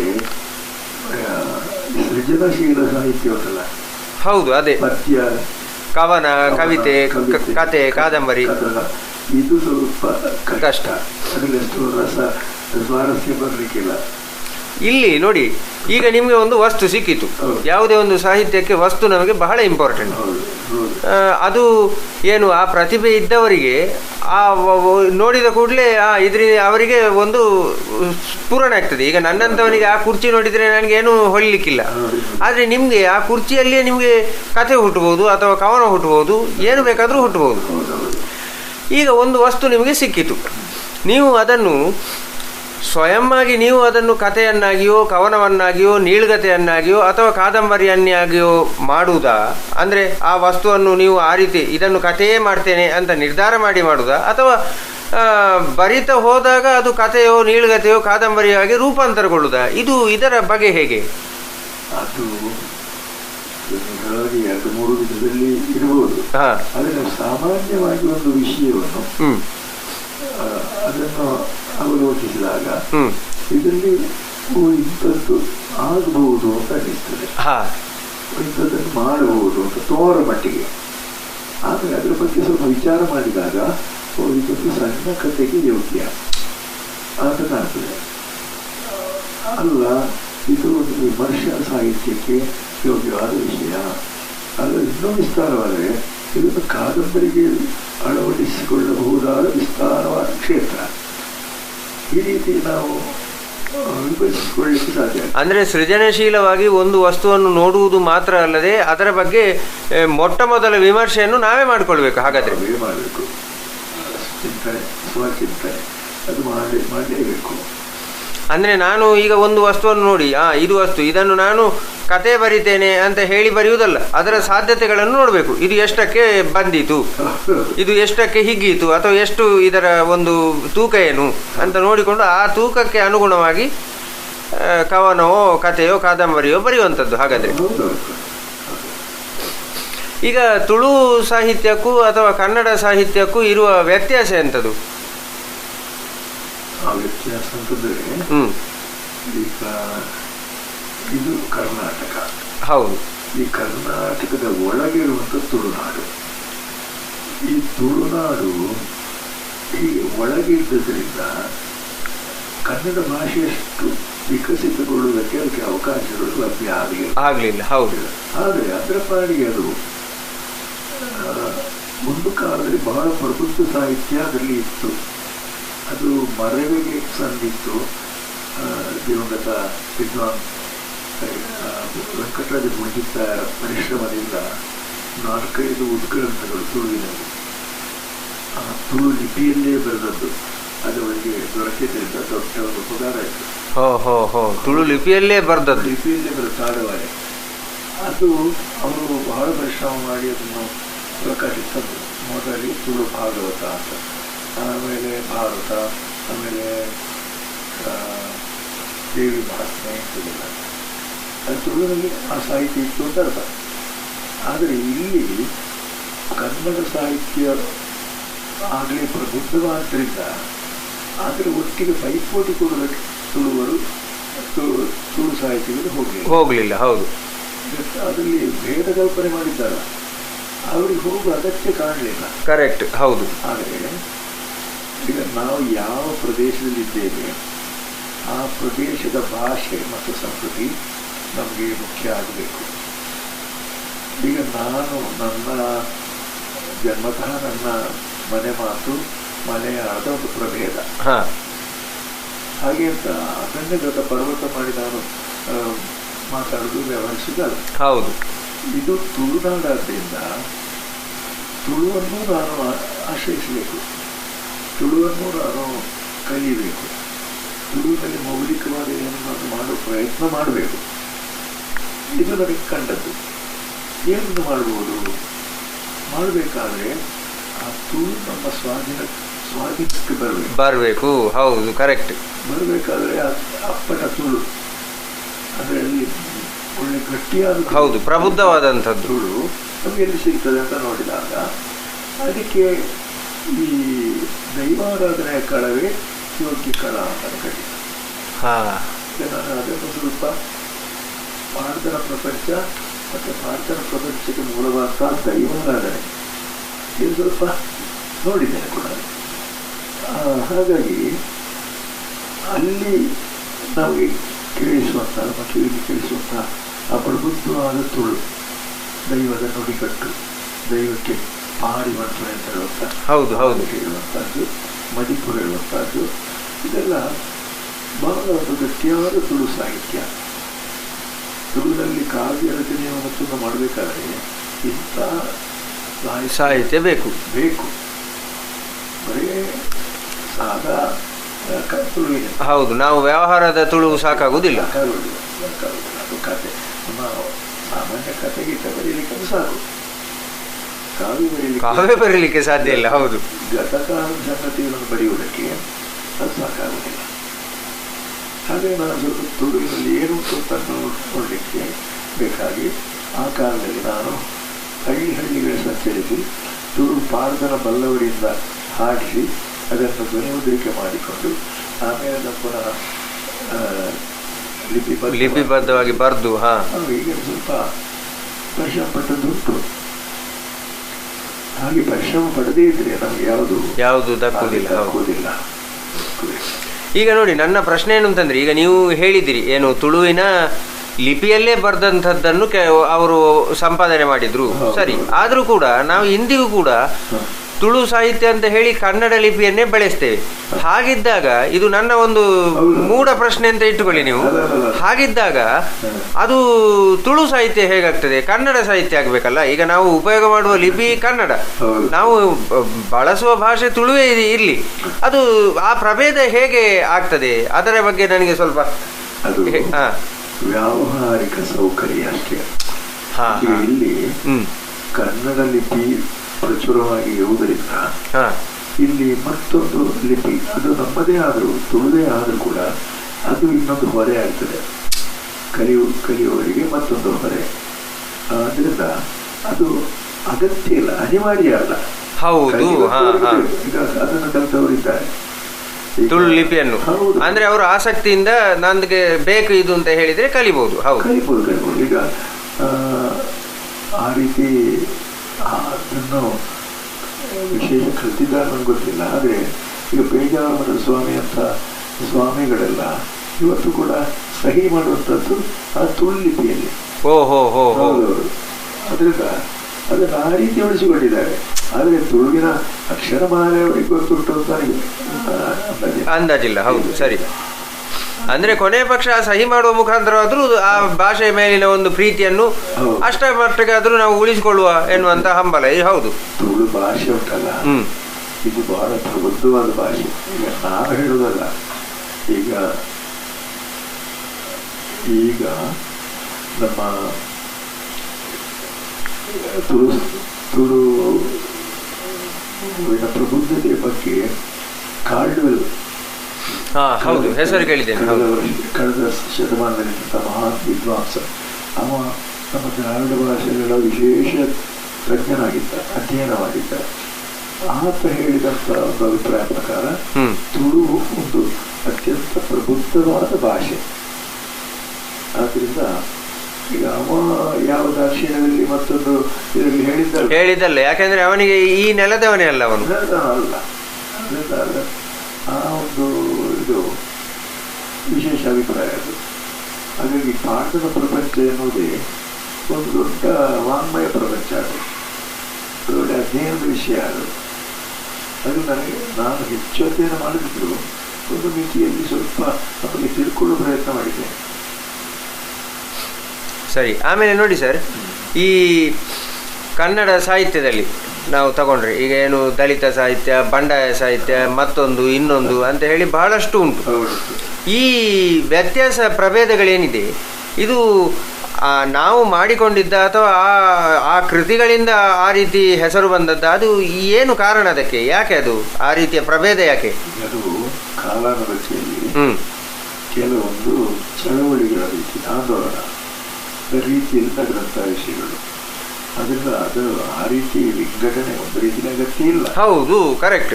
ಸೂಕ್ಷ್ಮವಾಗಿ ಒಂದು ಅಧ್ಯಯನ ಮಾಡುವಾಗ ಕೆಲವೊಂದು ಸ್ಥೂಲವಾದ ಒಂದು ವ್ಯತ್ಯಾಸ. ಈಗ ಬಂಡಾಯ ಸಾಹಿತ್ಯ ಎನ್ನುವುದು ಅದರಲ್ಲಿ ಕ್ರಾಂತಿಕಾರಕವಾದ ಮನೋಧರ್ಮ ಇದ್ರೆ ಮಾತ್ರ ಬಂಡಾಯ ಆಗ್ತದೆ. ಮತ್ತೆ ಅದು ಮತ್ತೆ ವ್ಯವಸ್ಥೆಯ ವಿರುದ್ಧ ಸಿಡಿದೇಳುವಂತದ್ದಿದ್ರೆ ಬಂಡಾಯ ಆಗ್ತದೆ. ಅದೇ ವ್ಯರ್ಥ ಸಿಡಿದೇಳುವುದಲ್ಲ. ಹೌದು, ಒಂದು ಒಳ್ಳೆಯದಕ್ಕೆ, ಒಂದು ಒಳ್ಳೆಯ ಒಂದು ಹೊಸ ಒಂದು ತಿರುವಿಗೆ ಕಾರಣ ಆಗುವಂತಹ ಸಾಹಿತ್ಯ ಅಥವಾ ಪ್ರಯತ್ನ, ಅದು ಬಂಡಾಯವೇ ಹೊರತು ಸುಮ್ಮನೆ ಚಡಪಡಿಸುವುದಲ್ಲ. ಅದು ಪ್ರಯೋಜನ. ಕರೆಕ್ಟ್. ಆಮೇಲೆ ಇನ್ನೊಂದು ಸಣ್ಣ ಪ್ರಶ್ನೆ, ಈಗ ದಲಿತ ಸಾಹಿತಿ ಅಂತೆಲ್ಲ ಹೇಳ್ತಾರೆ. ಆ ರೀತಿ ಅದು ಯಾವ ರೀತಿ? ದಲಿತ ಆಗಿರುವವನು ಸಾಹಿತ್ಯ ಬರೆದದ್ದಕ್ಕೆ ದಲಿತ ಸಾಹಿತ್ಯ, ಅಥವಾ ದಲಿತ ವಿಚಾರಗಳ ಬಗ್ಗೆ ಬರೆದಿದ್ರಿಂದ ದಲಿತ ಸಾಹಿತ್ಯ? ಈ ಬಗ್ಗೆ ಕೆಲವೊಂದಷ್ಟು ಗೊಂದಲಗಳು ಇನ್ನೂ ನಡೀತಾ ಉಂಟು, ಚರ್ಚೆಯಲ್ಲಿ ಉಂಟು. ನಿಮ್ಮ ಅಭಿಪ್ರಾಯದಲ್ಲಿ ಹೇಗೆ ಸರ್? ದಲಿತರು ಬರೆದದ್ದು ಅಂತ ದಲಿತ ಸಾಹಿತ್ಯ ಆಗುದಾ, ಅಥವಾ ದಲಿತ ವಿಚಾರಗಳ ಬಗ್ಗೆ ಬರೆದಿದ್ರಿಂದ ಸಾಹಿತ್ಯ ಹಾಗೆ ಆಗುದಾ? ನಿಮ್ಮ ಅಭಿಪ್ರಾಯ ಏನು? ಅದು ಎರಡು ರೀತಿಯಲ್ಲಿ ಆಗೋ ಸಾಧ್ಯತೆ ಉಂಟು. ಹಾ. ಆದ್ರೆ ನೀವು ಹೇಳಿದ ಗೊಂದಲವೂ ಉಂಟು. ಈಗ ದಲಿತ ಸಮಾಜದ ಬಗ್ಗೆ ತಿಳ್ಕೊಂಡು ಬರೆಯುವಂತಹದ್ದು ಒಂದು ರೀತಿ ದಲಿತ ಸಾಹಿತ್ಯವೇ. ಹೌದು ಹೌದು. ಆದ್ರೆ ಈಗ ಆ ರೀತಿ ವಿಂಗಡಣೆ ಮಾಡುವಾಗ ಈಗ ಮುಸ್ಲಿಂ ಲೇಖಕರು, ಮುಸ್ಲಿಂ ಲೇಖಕಿಯರು, ಸಾರಾ ಅಬೂಬಕರ್ ಮೊದಲಾಗಿದ್ದಾರೆ. ಇವರು ಬರೆದ ಸಾಹಿತ್ಯ ಮುಸ್ಲಿಂ ಸಾಹಿತ್ಯ ಅಂತ ಆಗ್ತದ? ಅದು ಆಗಬಾರ್ದು. ಹೌದು, ಅಂದ್ರೆ ಜಾತಿ ಆಧಾರದಲ್ಲಿ ಸಾಹಿತ್ಯ ವರ್ಗೀಕರಣ ಆಗಲೇಬಾರ್ದು.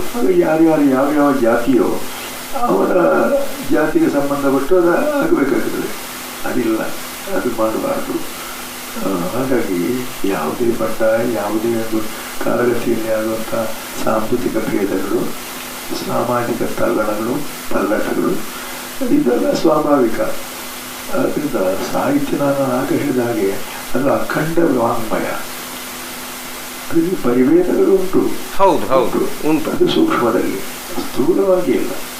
ಸರ್, ಈಗ ಸಾಹಿತ್ಯದಲ್ಲಿ ಶಿಷ್ಟ ಅಶಿಷ್ಟ ಅಂತೆಲ್ಲ ಈಗ ಇತ್ತೀಚೆಗೆ ಶುರುವಾದದ್ದು.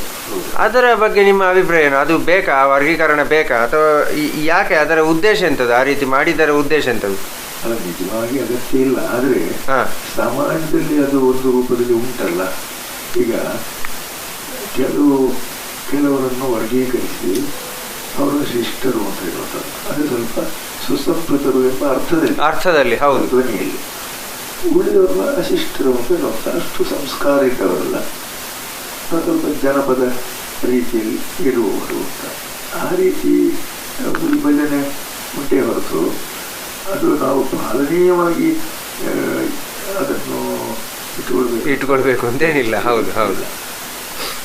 ಮತ್ತು ಈಗ ನೋಡಿ, ಹಿಂದಿನಿಂದ ಹಳೆಗನ್ನಡ, ನಡುಗನ್ನಡ, ಆಮೇಲೆ ಈ ಹೊಸಗನ್ನಡ, ಆಮೇಲೆ ನವ್ಯ, ಈ ರೀತಿ ಎಲ್ಲ ಹಲವಾರು ಇದು ವಿಂಗಡಣೆಗಳು ನಮ್ಮ ಕನ್ನಡ ಸಾಹಿತ್ಯದಲ್ಲಿ ನಾವು ಕಾಣ್ತೇವೆ. ಅಂದರೆ ಹೆಜ್ಜೆ ಒಂದೊಂದು ಹಂತ ಹಂತವಾಗಿ ಅದು ಒಳ್ಳೆಯದಾಗಿದೆಯೋ ಅಥವಾ ಇದಾಗಿದೆಯೋ ಅದು ಆ ಕಾಲಕ್ಕೆ ಬಿಟ್ಟದ್ದು. ಇದೇ ಮಾದರಿಯಲ್ಲಿ ಬೇರೆ ಭಾಷೆಯ ಸಾಹಿತ್ಯ ವಲಯದಲ್ಲಿ ಕೂಡ ಈ ರೀತಿಯ ವಿಂಗಡಣೆಗಳು ಉಂಟಾ? ಉಂಟು. ಹಾಂ ಹಾಂ ಹಾಂ. ನಮ್ಮಲ್ಲಿ ಹಳಗನ್ನಡ, ನಡುಗನ್ನಡ, ಮತ್ತೆ ಅದರ ಮಧ್ಯದ ಒಂದು ಘಟ್ಟ, ಮತ್ತೆ ಹೊಸಗನ್ನಡ, ಕರೆಕ್ಟ್, ಇದು ಉಂಟು. ಇದಾಗಿ ಬೇರೆ ಹಾಗೆ ತಮಿಳಿನಂಥ ಭಾಷೆಗಳು ಕೂಡ ಹಳೆಯ ತಮಿಳು ಅಂತ ಉಂಟು, ಸಂಗಮ ಸಾಹಿತ್ಯದ ತಮಿಳು ಅಂತ. ಆಮೇಲೆ ಮತ್ತೆ ಕಾಲಾನುಗತದಲ್ಲಿ ಬಂದಂಥ ಇದು ಹೊಸ ತಮಿಳು. ಮಲಯಾಳದಲ್ಲಿ ಉಂಟು. ಅದು ಎಲ್ಲ ಭಾಷೆಗಳು. ಈಗ ಇಂಗ್ಲೀಷ್ನಲ್ಲಿ ಕೂಡ ಹಳೆಯ ಇಂಗ್ಲೀಷ್ ಉಂಟಲ್ಲ. ಹೌದು, ಕರೆಕ್ಟ್. ದೌ ಹ್ಯಾಸ್ಟ್ ಅಂತೆಲ್ಲ ಹೇಳ್ತಾರೆ. ಹೌದು ಹೌದು ಹೌದು. ಅದು ಹಳೆಯ ಇಂಗ್ಲೀಷು. ಎಲ್ಲ ಭಾಷೆಯಲ್ಲಿ ಇರುತ್ತದೆ. ಭಾಷೆ ಅನ್ನೋದು ನಿಂತಾನೆ ಇರಲ್ಲ. ಹೌದು ಹೌದು. ಅದು ಪ್ರವಾಹಶೀಲ. ಹಾಗೆ ಕನ್ನಡ ಸಾಹಿತ್ಯವು ಹಾಗೆ ಹಳೆ ಪಂಪನಿಂದ ಪಂಪ ಪೂರ್ವ ಇದು ಉಂಟು. ಈಗ ಕವಿರಾಜ ಮಾರ್ಗದ ಇಲ್ಲ, ಅದರಲ್ಲಿ ಅನೇಕ ವಿಚಾರ ಹೇಳಿದ್ದಾರೆ. ಕವಿರಾಜ ಮಾರ್ಗದಲ್ಲಿ ಕವಿತೆಯ ಬಗ್ಗೆ ಈ ಥರ ವಿಷಯಗಳ ಬಗ್ಗೆ ಹೇಳಿದ್ದಾರೆ. ಆಮೇಲೆ ಪಂಪ ಯುಗ ಅಂತ ಒಂದು ಯುಗಕ್ಕೆ ಹೆಸರು ಕೊಟ್ಟಿದ್ದಾರೆ. ಆಮೇಲೆ ಹರಿಹರ, ರಾಘವಾಂಕ ಇವರ ಕಾಲದ ಒಂದು ಘಟ್ಟದ ಸಾಹಿತ್ಯ ನಡುಗನ್ನಡಕ್ಕೆ ಹತ್ತಿರ ಆಗ್ತದೆ. ನಡುಗನ್ನಡಕ್ಕೆ ಆ ನಡುಗನ್ನಡದಲ್ಲಿ ಈಗ ದಾಸರ ಕೀರ್ತನೆಗಳು, ಪುರಂದರದಾಸ, ಕನಕದಾಸ ಕೀರ್ತನೆಗಳು, ಮತ್ತೆ ಯಕ್ಷಗಾನದ ಪದಗಳು ಇಲ್ಲ ಅದಕ್ಕೆ ಬರ್ತದೆ. ವಚನ ಸಾಹಿತ್ಯ ಹೊಸಗನ್ನಡದಲ್ಲಿ ಬರ್ತದೆ. ಹೊಸಗನ್ನಡದ ಒಂದು ಸ್ಥಿತ್ಯಂತರ ಶಿವಶರಣದ ಸಾಹಿತ್ಯ. ಅವರ ಉದ್ದೇಶ ಅಂದರೆ ಎಲ್ಲರಿಗೂ ಅರ್ಥ ಆಗಬೇಕು, ಒಳ್ಳೆಯ ಒಂದು ಮೌಲಿಕವಾದ ಆಧ್ಯಾತ್ಮಿಕ ಸಾಹಿತ್ಯದ ರುಚಿ ಅದು ಎಲ್ಲರಿಗೂ ಸಿಗಬೇಕು ಎಂಬ ದೃಷ್ಟಿಯಿಂದ ಅವರು ಎಲ್ಲ ಜನರನ್ನು ಒಂದುಗೂಡಿಸಿ ಎಲ್ಲ ಶರಣರು ಒಂದು ಜಾತಿ ಒಂದು ಮತ ಎಂಬ ಅರ್ಥದಲ್ಲಿ ಅವರು ಹಾಗೆ ಅವರೊಂದು ಆಂದೋಲನ ನಡೆಯಿತು. ಅದರ ಅಂಗವಾಗಿ ಭಾಷೆಯು ಕೂಡ ಪರಿಷ್ಕಾರಗೊಂಡಿದೆ. ಹೌದು ಹೌದು. ಆ ದೃಷ್ಟಿಯಲ್ಲಿ ಅವರ ಭಾಷೆ ಸಾಹಿತ್ಯ ಇತ್ಯಾದಿ. ಈ ಹೊಸ ಇದರಲ್ಲಿ ನವ್ಯ ಅಂತ ಒಂದು ಬರ್ತಲ್ಲ, ನವ್ಯ ಅಂದ್ರೆ ವಸ್ತು ಅಂತ ಅರ್ಥ. ಅದು ಯಾವುದು ಕೂಡ ಆಯಾ ಕಾಲಕ್ಕೆ ಅದು ಹೊಸ್ತೇ. ಹೌದು, ನವನವೀನ ಆಗಲೇಬೇಕು. ಹಳೆಯ ಪುಂಗಿಯನ್ನೇ ಮತ್ತೆ ಬಾರಿಸ್ತಾ ಇದ್ರೆ ಅದಕ್ಕೆ ಹೊಸತನದ ಮೆರುಗು ಬರುವುದಿಲ್ಲ. ಹೌದು, ನವ್ಯಾಕೆ ಬೇಕಾಗ್ತದೆ. ಆದರೆ ನವ್ಯ ಕವಿಗಳು, ಈಗ ಗೋಪಾಲ ಸ್ವಾಮಿಗಳು, ಅವರು ಹಳೆಯ ನವೋದಯ ಪಂಥದ ಕವಿಗಳೇ ಆಗಿದ್ದ. ಅವರು ಒಂದು ಘಟ್ಟದಲ್ಲಿ ತಿರುಗಿ ನೋಡಬೇಡ ಅಂತ ಹೇಳಿದ್ರು. ತಿರುಗಿ ನೋಡಬೇಡ, ಮುಂದಕ್ಕೆ ನೋಡುವಂತ. ಆಮೇಲೆ ಅವರು ನೋಡಿ, ಯಾವ ಮೋಹನ ಮುರಳಿ ಕರೆಯಿತು ದೂರ ತೀರಕ್ಕೆ ನಿನ್ನನು ಅಂತ ಒಂದು ಅದ್ಭುತವಾದ ರಚನೆ ಅದು. ಹೌದು, ಇವತ್ತು ಕೂಡ ಅನೇಕ ಸಂದರ್ಭಗಳಲ್ಲಿ ಹಾಡ್ತಾರೆ. ಹೌದು, ಭಾವಗೀತೆ ಬಹಳ ಚೆನ್ನಾಗಿ ಉಪಯೋಗ ಮಾಡ್ತಾರೆ. ಒಂದು ಕೀಟಪ್ರಾಯವಾದಂತಹ ಒಂದು ರಚನೆ ಅದು. ಅಂಥವರು ನವ್ಯ ಅಂತ ಹೇಳಿ ನನಗೆ ಹೇಳಲಿಕ್ಕೂ ಬೇಸರ ಆಗುತ್ತೆ. ಯಾಕೆ ಅದು ಅಲ್ಲ, ಮತ್ತೆ ಅದು ಅವರ ಮನೋಧರ್ಮ.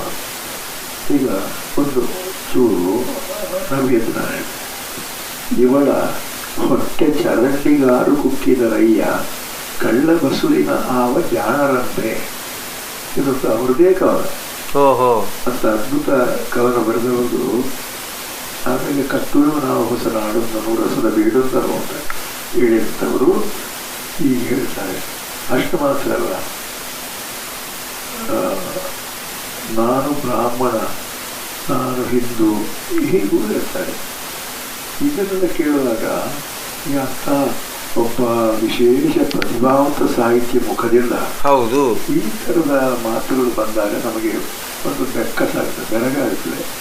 ಯಾಕೆ ಬಂತು ಅಂತ ಆಶ್ಚರ್ಯ ಆಗ್ತದೆ. ಅದೆಲ್ಲ ನಮಗೆ ಸ್ವೀಕಾರಾರ್ಹವಾದ್ದು ಅಂತ ನಾವು ಸ್ವೀಕರಿಸಬೇಕು ಅಂತಲೂ ಇಲ್ಲ. ಈಗ ಭಗವದ್ಗೀತೆಯನ್ನು ಹೇಳಿದಂಥ ಕೃಷ್ಣ ಕೊನೆಯಲ್ಲಿ ಒಂದು ಮಾತು ಹೇಳ್ತಾ ಅರ್ಜುನಿಗೆ, ಅರ್ಜುನ ನಾನು ಇದನ್ನೆಲ್ಲ ಹೇಳಿದ ಆಯಿತು, 18 ಅಧ್ಯಾಯ, ಈಗ ನೀನು ಮಾಡಬೇಕಂತ ಇಷ್ಟೇ, ವಿಮರ್ಶೇತ ಅಶೇಷೇಣ ಯಥೇಚ್ಛಸಿ ತಥಾ ಕುರು. ಇದು ಬಹಳ ಮುಖ್ಯ ಅಂತ ನನಗೆ ಅನ್ನಿಸ್ತದೆ. ನೀನು ಏನನ್ನೇ ಅಧ್ಯಯನ ಮಾಡು, ಯಾರು ಹೇಳಿದ್ರು ಎನ್ನುವುದು ಮುಖ್ಯ ಅಲ್ಲ. ನಿನ್ನ ಮನಸ್ಸಿಗೆ ಏನು ಪ್ರಾಮಾಣಿಕವಾಗಿ ತೋರ್ತದೋ ಅದನ್ನು ಮಾಡು, ಯಥೇಚ್ಛಸಿ ತಥಾ ಗುರು. ಇದು ಬಹಳ ಇದು ಯಾವ ಮತದ ಸಾಹಿತ್ಯದಲ್ಲಿ ಇಂಥದ್ದಿಲ್ಲ. ಹೌದು, ಬೈಬಲ್ ಆಗಿರ್ಬೋದು, ಕುರಾನ್ ಇರ್ಬೋದು, ಪ್ರಭು ಸಂಹಿತವಾಗಿ ಉಂಟು, ಹೀಗೆ ಮಾಡತಕ್ಕದ್ದು. ಇದು ಆಜ್ಞೆ ಹಾಗೆ. ಹೌದು, ಇದು ಪಾಪ, ಇದು ಪುಣ್ಯ. ಅದು ಇದರಲ್ಲಿ ಹಾಗೆ ಹೇಳಿಲ್ಲ. ನಿನಗೆ ಪ್ರಿಯವಾದನ್ನು ಮಾಡು ಅದು ಹೇಳಿದರು. ಹಾಗೆ ಅಂದ್ರೆ ಇಲ್ಲಿ ಎರಡು, ಒಳ್ಳೆಯ ದಾರಿಯಲ್ಲಿ ಹೋದ್ರೆ ಒಳ್ಳೇದಾಗ್ತದೆ, ಕೆಟ್ಟ ದಾರಿಯಲ್ಲಿ ಹೋದ್ರೆ ಕೆಟ್ಟದಾಗ್ತದೆ, ಇನ್ನು ನೀನು ತೀರ್ಮಾನ ಮಾಡ್ಕೋ ಅಂತ ನಮ್ಮ ಜೀವದ ಮೇಲೆ ಬಿಡ್ತಾರೆ. ಯಾಕಂದ್ರೆ ಅದು ನ್ಯಾಯವಾಗಿ ಈ ನಿಸರ್ಗದಲ್ಲಿ ಒಂದು ನ್ಯಾಯ ಉಂಟು. ಅದನ್ನು ನಾವು ಒಳ್ಳೆಯದು ಕೆಟ್ಟದ್ದು ಅಂತ ನಾವು ನಮ್ಮ ಭಾಷೆಯಲ್ಲಿ ಹೇಳ್ತೇವೆ. ಆದರೆ ಅದು ಸ್ವಯಂ ವೇದ್ಯ.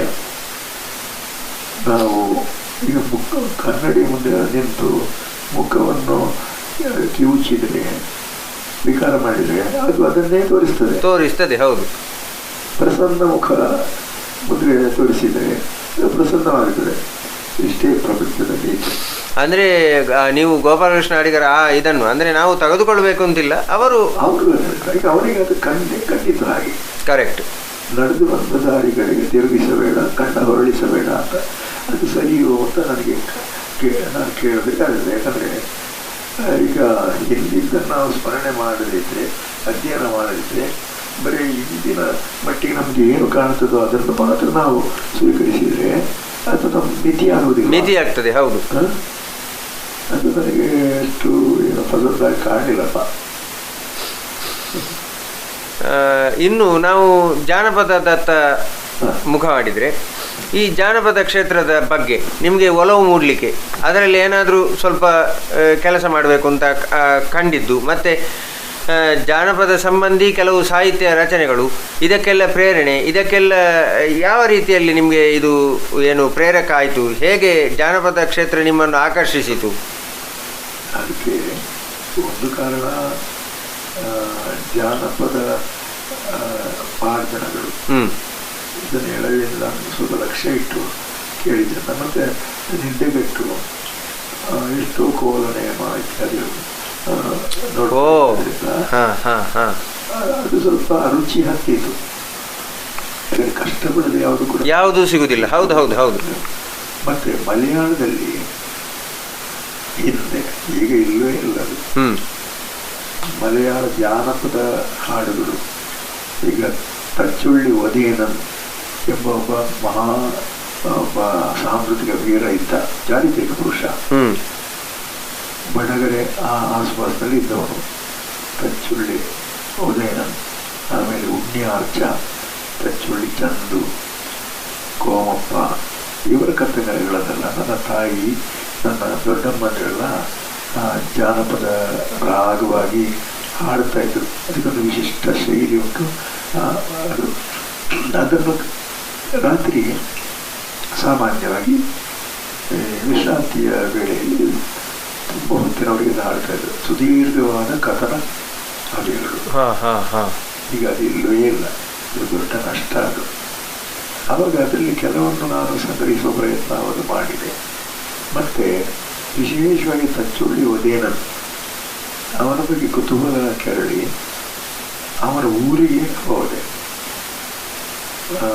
ನಮ್ಮ ರೈಲ್ವೆ ಸ್ಟೇಷನ್ ಹತ್ರ ಒಬ್ಬ ಪೋರ್ಟರ್ ಇದ್ದ, ನಮ್ಮ ಊರಿನವನು. ಹಾಗೆ ಅವನ ನೆರವಿಂದ ಅಲ್ಲಿ ಹೋಗಿ ಬಡಗರಿಗೆ ಅವನಿದ್ದಂಥ ಜಾಗದ ಆಸುಪಾಸಿನಲ್ಲಿ ಅವನನ್ನು ಒಳಗೊಂಡಂತೆ ಕೆಲವು ಮಲಯಾಳಿ ದೈವಗಳ ನೇಮ ನಡೀತಾ ಇತ್ತು. ಅದು ಅಲ್ಲಿ ವಿಶಿಷ್ಟ ತೆಯ್ಯಂ, ಹೌದೌದು ಗೊತ್ತು, ಕೇಳಿದ್ದೇನೆ. ತೆಯ್ಯಂ ಕಟ್ಟು ಅಂತ ಹೇಳ್ತಾರೆ. ಅದರಲ್ಲಿ ನಾನು ಕುತೂಹಲದಿಂದ ನೋಡಿದೆ, ಕೇಳಿದೆ.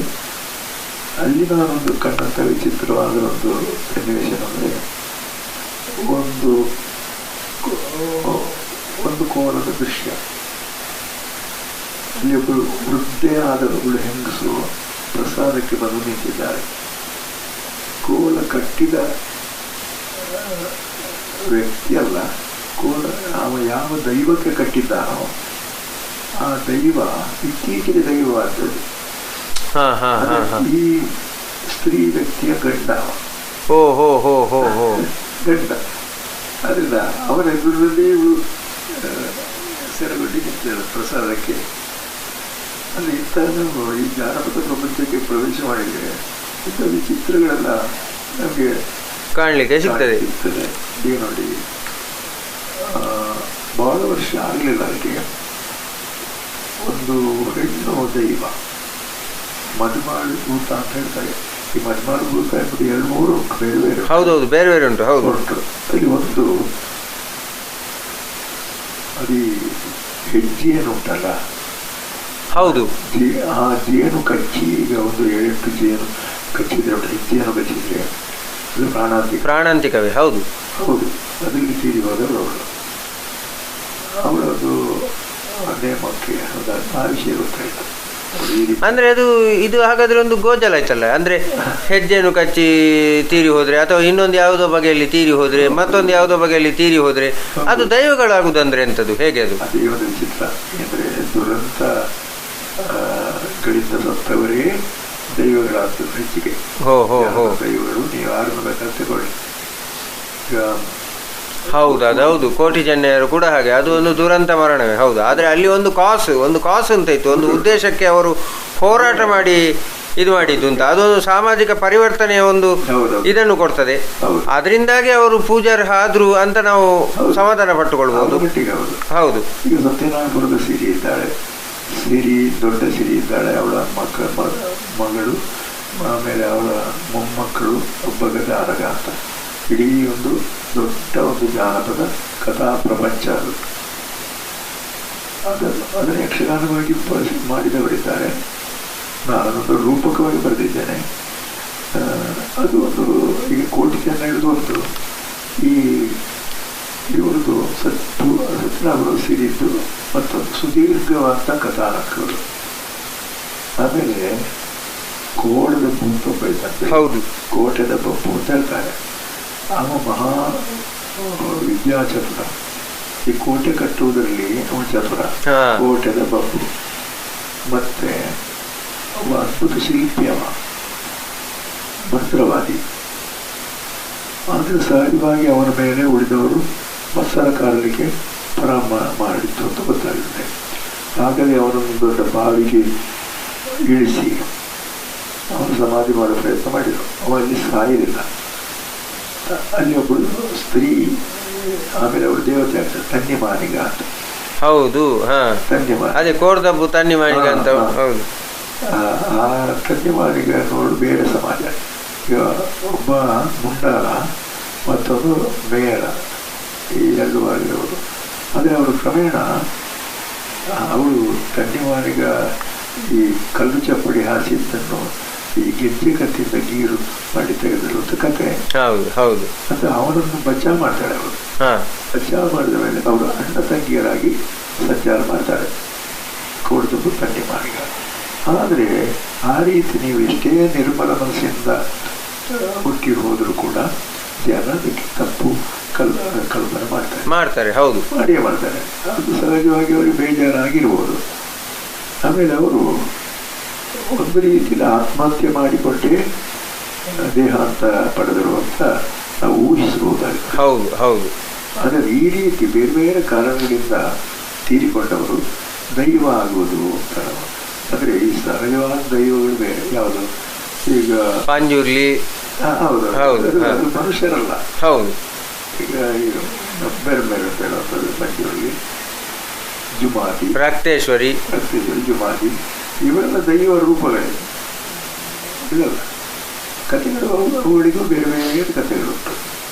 ಹೀಗೆ ಈ ಜಾನಪದ ಲೋಕ ಈ ಒಂದು ವಿಶೇಷವಾದಂತಹ ಇದು ನಿಮ್ಮನ್ನು ಆಕರ್ಷಿಸಿ ನೀವು ಕತೆ ಅಥವಾ ಕಾದಂಬರಿಗೋಸ್ಕರ ಜಾನಪದ ಕ್ಷೇತ್ರವನ್ನು ಒಳ ಹೊಕ್ಕಿದ್ದ ಅಥವಾ ಏನಾದರೂ ಸಂಶೋಧನಾತ್ಮಕವಾಗಿ ನೀವು ಒಳ ಹೊಕ್ಕಿದ್ದ? ನಾನು ಕುತೂಹಲಕ್ಕೆ ಸ್ವಲ್ಪ ಒಳ ಹೊಕ್ಕದ್ದು, ಮತ್ತು ಅದರಲ್ಲಿ ಕೆಲವು ಕಥಾನಕಗಳನ್ನು ತೆಕ್ಕೊಂಡು ಅದನ್ನು ರೂಪಕವಾಗಿ ಮತ್ತೊಂದು ಬರೆದದ್ದು ಉಂಟು. ಅಂದರೆ ನೀವು ವಿಶೇಷವಾದಂಥ ಸಂಶೋಧನೆ ಅಂತ ಏನೂ ಮಾಡಲಿಲ್ಲ, ತಿಳಿದುಕೊಳ್ಳುವ ಕುತೂಹಲದಿಂದ ಸಾಹಿತ್ಯಿಕವಾದಂಥ ಆಸಕ್ತಿಯಿಂದ ನೀವು ಇದನ್ನು ಕಲ್ತುಕೊಂಡದ್ದು. ಸಂಶೋಧನೆ ದೃಷ್ಟಿಯಿಂದ ವಿಶೇಷ ಕೆಲಸ ಮಾಡಲಿಕ್ಕೆ ನನಗೆ ಆಗಲಿಲ್ಲ. ನಾನು ಬೇರೆ ಕ್ಷೇತ್ರಗಳಲ್ಲಿ ಸ್ವಲ್ಪ ತೊಡಗಿಸಿಕೊಂಡೆ, ಅದರಿಂದಾಗಿ ಆಗಲಿಲ್ಲ. ಇದು ಒಳ್ಳೆಯ ಯಾರು ತೊಡಗಿದರೆ ಇವತ್ತು ಕೂಡ ಮುಂದುವರಿಸಬಹುದು. ಕರೆಕ್ಟ್. ಸರ್, ಈಗ ನಾವು ಯಕ್ಷಗಾನದತ್ತ ಹೋಗುವ. ಯಕ್ಷಗಾನದ ಹುಟ್ಟು ಹೇಗೆ, ಅದು ಹೇಗೆ, ಅದೆಲ್ಲ ನಾವು ಬಿಟ್ಟು ಬಿಡುವ. ಯಾಕೆಂತಂದರೆ ಚರ್ಚಾಸ್ಪದ ವಿಚಾರ, ಅದು ಚರ್ಚೆ ಮುಗಿಯುವಂಥದ್ದಲ್ಲ. ನಾವೀಗ ನೇರವಾಗಿ ಯಕ್ಷಗಾನದ ಪರಂಪರೆ ಅಥವಾ ಯಕ್ಷಗಾನದ ಒಂದು ಸಾಂಪ್ರದಾಯಿಕತೆ ಅಥವಾ ಯಕ್ಷಗಾನದ ಶಾಸ್ತ್ರೀಯತೆ ಅಂತಂದರೆ ನಿಮ್ಮ ಪರಿಕಲ್ಪನೆಯಲ್ಲಿ ಹೇಗೆ? ಈಗ ಯಕ್ಷಗಾನ ಎನ್ನುವುದು ನನ್ನ ದೃಷ್ಟಿಯಲ್ಲಿ ಒಂದು ಸರ್ವತಂತ್ರ ಸ್ವತಂತ್ರವಾದ ಕಲೆ ಅಲ್ಲ. ಸರಿ. ಅದು ಸಮ್ಮಿಶ್ರ ಕಲೆ. ಹಾಗೆಂತ ದುರ್ಮಿಶ್ರಣ ಅಲ್ಲ. ಅದು ಒಂದು ಯೋಗ್ಯವಾದ ಒಂದು ಸಮನ್ವಯ ಕಲೆ, ಸಮಷ್ಟಿ ಕಲೆ. ಅದನ್ನು ಬೇರೆ ಬೇರೆ ಕಡೆಯಿಂದ ಬೇರೆ ಬೇರೆ ವಿಷಯಗಳನ್ನು ತೆಕ್ಕೊಂಡು ಒಂದು ಕಲಾತ್ಮಕ ಚೌಕಟ್ಟನ್ನು ರೂಪಿಸಿಕೊಂಡು ನಮ್ಮ ಹಿರಿಯರು ಯಕ್ಷಗಾನ ಹೇಳುವ ವಿದ್ಯಾ ಕಲೆಯನ್ನು ಕಟ್ಟಿ ಒಂದು ಕನಿಷ್ಠ ಪಕ್ಷ ಅಂತೂ 500 ವರ್ಷಗಳಿಂದ ಬೆಳೆಸಿಕೊಂಡು ಬಂದಿದ್ದಾರೆ. ಈಗ ಅದರ ಒಂದೊಂದು ಅಂಶವೂ ಕೂಡ ವಿಶಿಷ್ಟ. ಈಗ ಅದರ ರಚನೆ, ಯಕ್ಷಗಾನ ಪ್ರಸಂಗದ ರಚನೆ, ಅದಕ್ಕೆ ಅರ್ಥ ನಿರ್ವಹಣೆ ಮಾಡುವಂಥ ಒಂದು ಭಾಗವತಿಕ ಮಾಡುವಂಥ ಒಂದು ಪ್ರತ್ಯೇಕ ಶೈಲಿ, ಅಲ್ಲಿ ಶೈಲಿಯ ಭಿನ್ನತೆ ಉಂಟು. ಹೌದು. ಆದರೆ ಅದು ಈ ಸಂಗೀತ ಕಚೇರಿಯ ಸಂಗೀತ ಅಲ್ಲ. ಹೌದು, ಮಾಡ್ತಾರೆ ಕೆಲವರು. ಸ್ವಲ್ಪ ಸಂಗೀತ, ಶಾಸ್ತ್ರೀಯ ಸಂಗೀತ ಗೊತ್ತಿದ್ದರೆ ಅದರ ಸ್ವಲ್ಪ ಅಳವಡಿಸಿಕೊಂಡು ಮಾಡ್ತಾರೆ. ಅದಷ್ಟೊಂದು ಸಮಂಜಸ ಅಲ್ಲ ಅಂತ ನನ್ನ ಅಭಿಪ್ರಾಯ. ಹೀಗೆ ಅದು ಬೇರೆ ಬೇರೆ ಕಲೆಗಳನ್ನು ಸೇರಿಸಿ ಮಾಡಿದಂಥ ಒಂದು ಕಲೆ. ಮತ್ತು ಇದು ಒಂದು ಸಂಸ್ಕೃತಿ ಪ್ರತಿಪಾದಕ ಕಲೆ, ಸಂಸ್ಕೃತಿ ಸಂವರ್ಧನದ ಕಲೆ.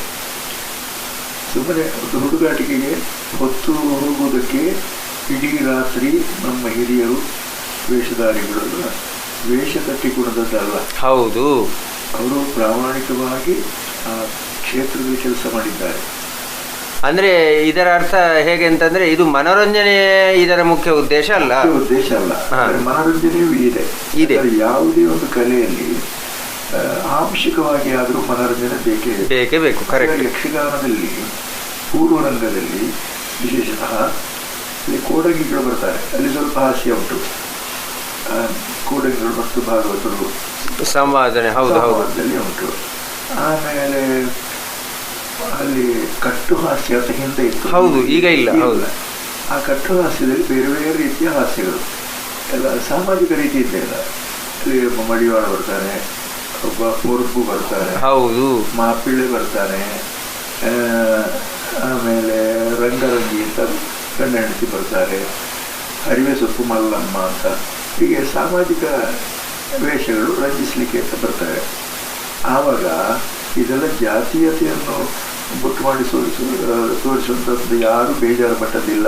ಹೌದು, ಅದೊಂದು ನಮ್ಮ ಸುತ್ತ ಇರುವಂತಹ ಒಂದು ವಿಚಾರಗಳನ್ನೇ ತೋರಿಸಿದ್ರು ಅಂತ ನಾವು ತಗೊಳ್ತಿದ್ರು ಆಗ. ಈಗ ನೋಡಿ, ಶಿವರಾಮ ಕಾರಂತರು ಅವರೊಂದು ಪುಸ್ತಕದಲ್ಲಿ, ಅದು ಮಕ್ಕಳಿಗೆ ಸಂಬಂಧಿಸಿದ ಪುಸ್ತಕದಲ್ಲಿ ಲಟಪಟಾಚಾರಿ ಅಂತ ಶಬ್ದ ಪ್ರಯೋಗ ಮಾಡಿದ್ರು. ಹೌದು, ಅಷ್ಟು ದೊಡ್ಡ ಮಹನೀಯರನ್ನು ತಾರುಮಾರಾಗಿ ಬೈದರು. ಹೌದು, ಇದು ನಮ್ಮ ಇವತ್ತಿನ ಸಾಮಾಜಿಕ ಸ್ಥಿತಿ.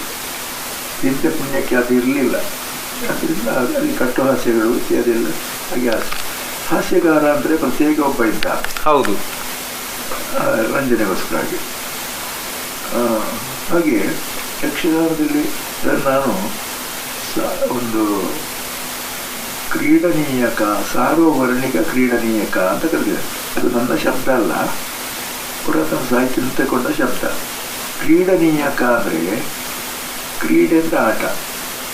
ಯಕ್ಷಗಾನವನ್ನು ಆಟ ಅಂತಲೇ ಕರೆಯುವುದು ರೂಢಿ, ದಶಾವತಾರದ ಆಟ ಅಂತ. ಹೌದು, ಅದು ಸಾರ್ವವರ್ಣಿಕ ಅಂದರೆ ಸರ್ವ ವರ್ಣದವರು ಅದರಲ್ಲಿದ್ದಾರೆ. ಹೌದು, ಒಂದೇ ಜಾತಿಯವರಲ್ಲ, ಒಂದೇ ಮತದವರಲ್ಲ.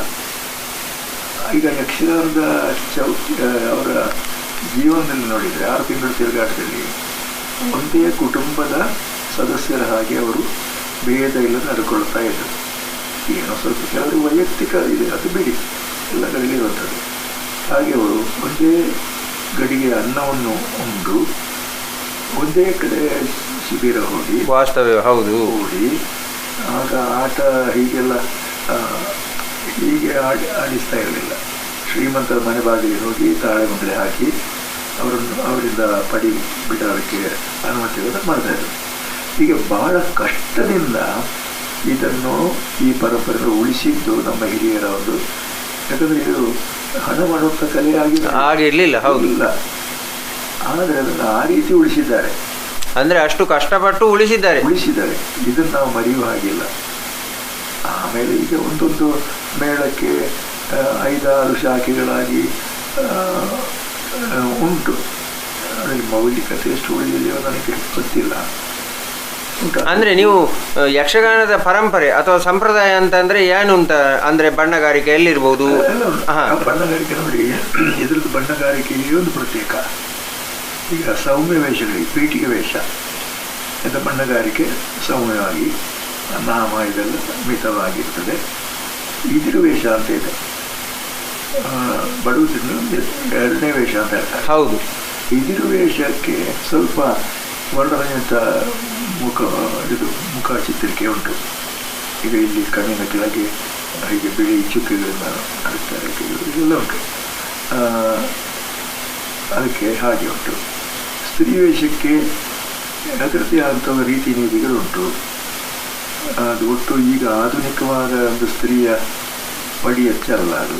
ಹೌದು, ಹಿಂದೆ ಈ 18 ಮೊಳದ ಸೀರೆಯನ್ನು ಕಚ್ಚೆ ಹಾಕಿಕೊಂಡು ಹುಡ್ತಾ ಇದ್ದ ಪದ್ಧತಿ ಇತ್ತಂತೆ. ನಾನು ನೋಡಲಿಲ್ಲ ಅದು. ಅದಕ್ಕೆ ಹೊಸದಾಗಿ ಅದು ಪ್ರಯೋಗ ಮಾಡಿದ್ದಾರೆ ಕೆಲವರು. ಆಯಿತು, ಮುಖಕ್ಕೆ ಹೆಚ್ಚು ಪ್ರಸಾದನ ಇಲ್ಲ, ಮಿತವಾಗಿತ್ತು. ಮತ್ತು ಬಣ್ಣದ ವೇಷಕ್ಕೆ ಅದು ಪ್ರತ್ಯೇಕ.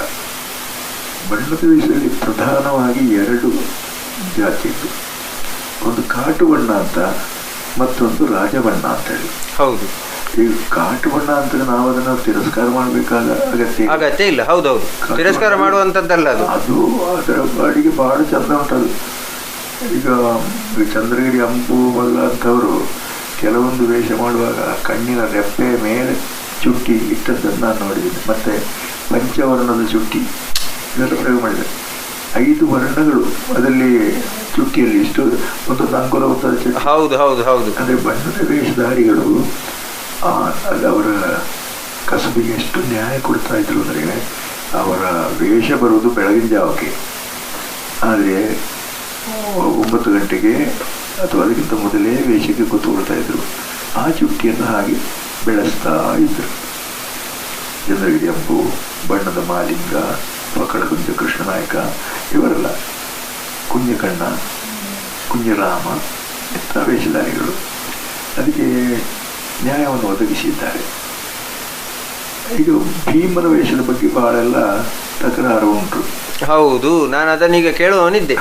ಅಂದರೆ ಒಂದೊಂದೇ ವೇಷಗಳನ್ನು ನಾವು ಬದಲಾಯಿಸ್ತಾ ಇದ್ದೇವೆ. ಅಂದರೆ ಮೊದಲು ನೋಡಿ, ಅಶ್ವತ್ಥಾಮನ ವೇಷ ಪರಂಪರಾಗತವಾಗಿ ಬಹಳ ಚೆಂದ ಇತ್ತದು. ಅಶ್ವತ್ಥಾಮ ಅಂತಂದರೆ ಅದು ಗೊತ್ತಾಗ್ತಿತ್ತು, ಅದು ಅಶ್ವತ್ಥಾಮನ ಅಂತ ಹೇಳಿ. ಈಗ ಅದನ್ನು ಬದಲಾವಣೆ ಮಾಡಿ ಹಾಕಿ ಬಿಟ್ಟಿದ್ದಾರೆ. ಈಗ ಯಕ್ಷಗಾನದ ವೇಷಗಳ ಒಂದು ವೈಶಿಷ್ಟ್ಯ ಅಂದರೆ ಅವುಗಳ ಸಾಂಕೇತಿಕತೆ. ಆ ವೇಷದಲ್ಲಿ ಒಂದು ವೈಶಿಷ್ಟ್ಯ ಇರ್ತದೆ.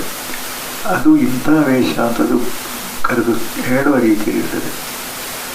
ಹಾಗಾಗಿ ಈಗ ಸೌಮ್ಯ ವೇಷಗಳು ಕೆಲವು ಸ್ವಲ್ಪ ಎದುರು ವೇಷದಂಥ ಸ್ವಲ್ಪ ಅರ್ಥ ಇದು ಉಗ್ರತೆ ಇರುವಂಥದ್ದು, ಮತ್ತು ತೀರಾ ಭೀಕರವಾಗಿ ಕಾಣುವಂಥದ್ದು. ಈಗ ಭೀಕರ ಅಲ್ಲ, ಕೆಲವರು ಅದು ಅಷ್ಟು ವಿಕಾರ ಮಾಡ್ಬೋದು ಅಂತ. ವಿಕಾರ ಅಲ್ಲ ಅದು, ಅದರ ಪರಿಕಲ್ಪನೆ ಎಲ್ಲವೂ ವಿಕಾರ ಅಂತ ಕಾಣೋದು.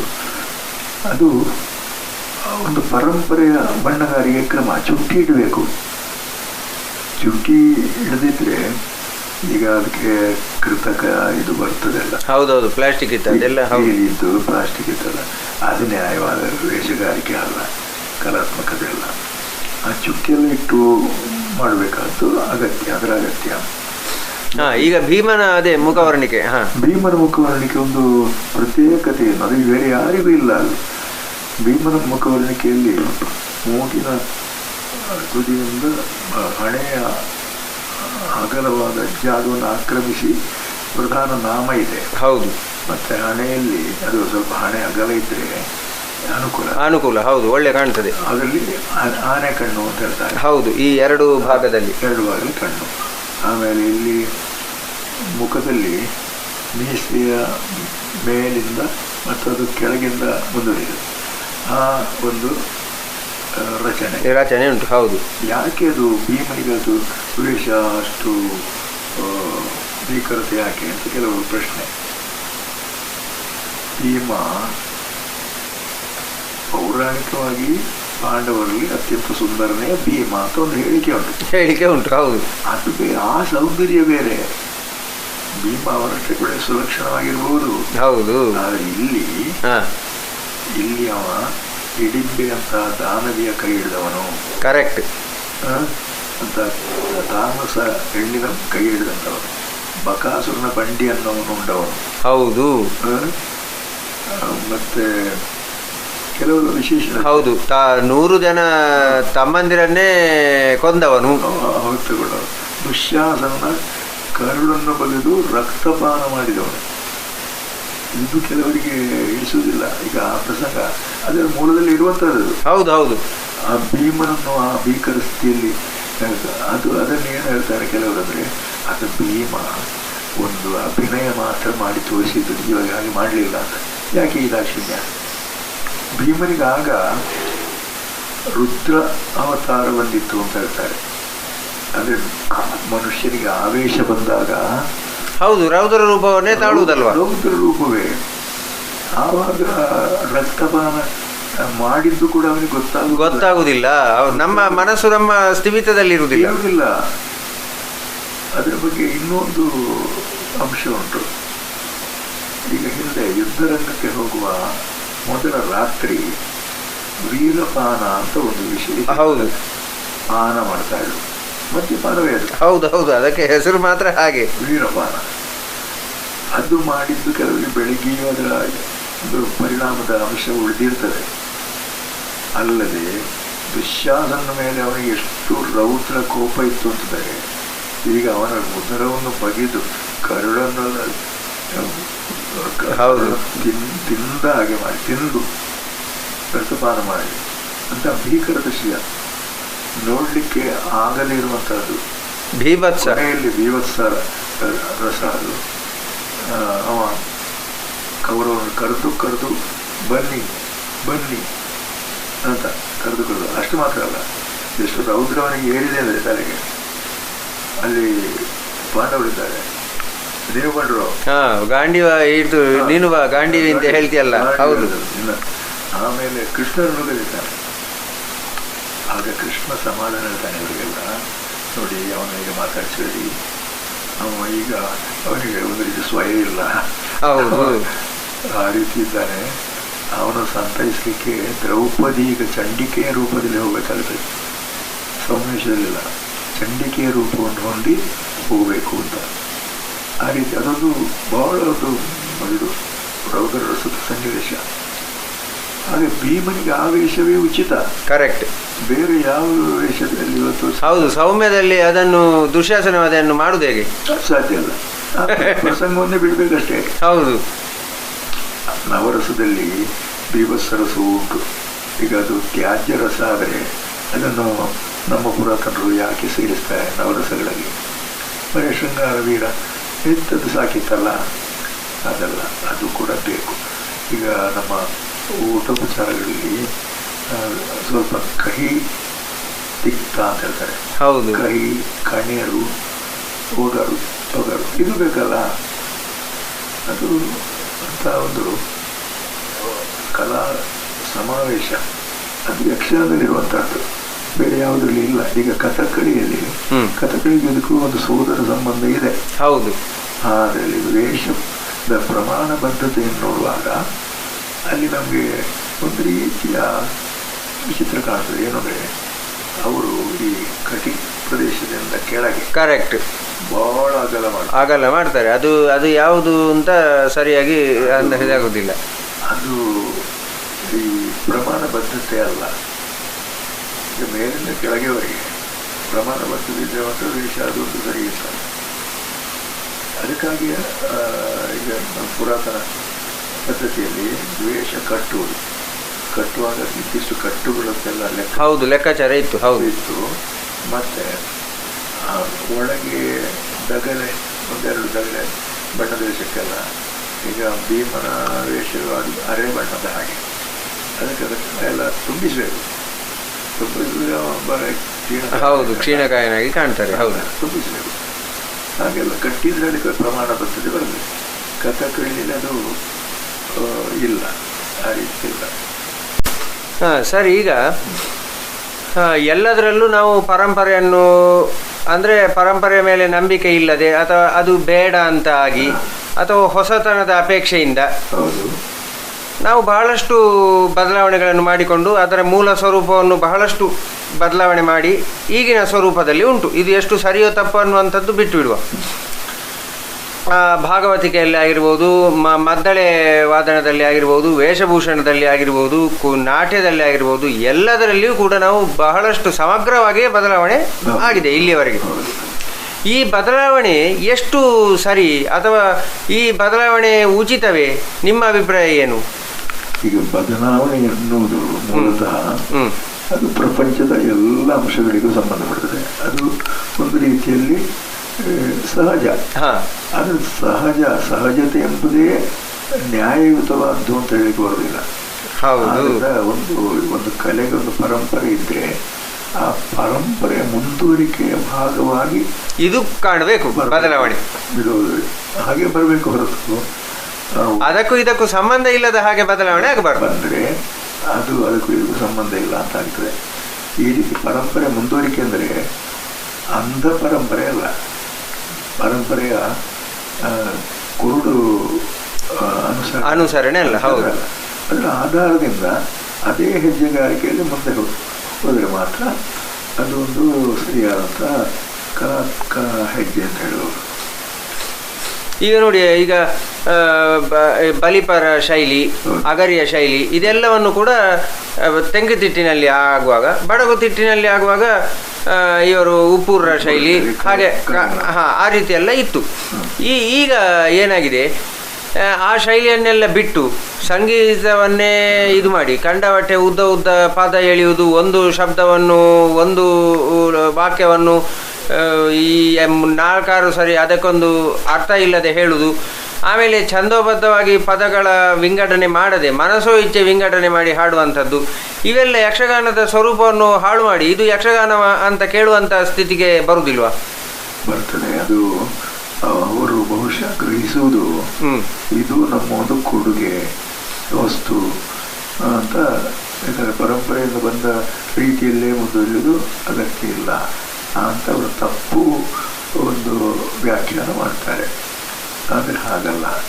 ಈಗ ನಿಮ್ಮ ಕೊಡುಗೆ ಇರಲಿ, ಆ ಕೊಡುಗೆ ಅದು ಮುಂದುವರಿದ ರೂಪವಾಗಿ ಕಾಣಬೇಕು ಹೊರತು ಮತ್ತೆ ಜೋಡಿಸಿದ್ದು ಅಂತ ಆಗಬಾರ್ದು, ಜೋಡಿಸಿದ್ದಾಗೋದಿಲ್ಲ, ದುರ್ಮಿಶ್ರಣ ಅಂತ ಮಾಡಬಾರ್ದು.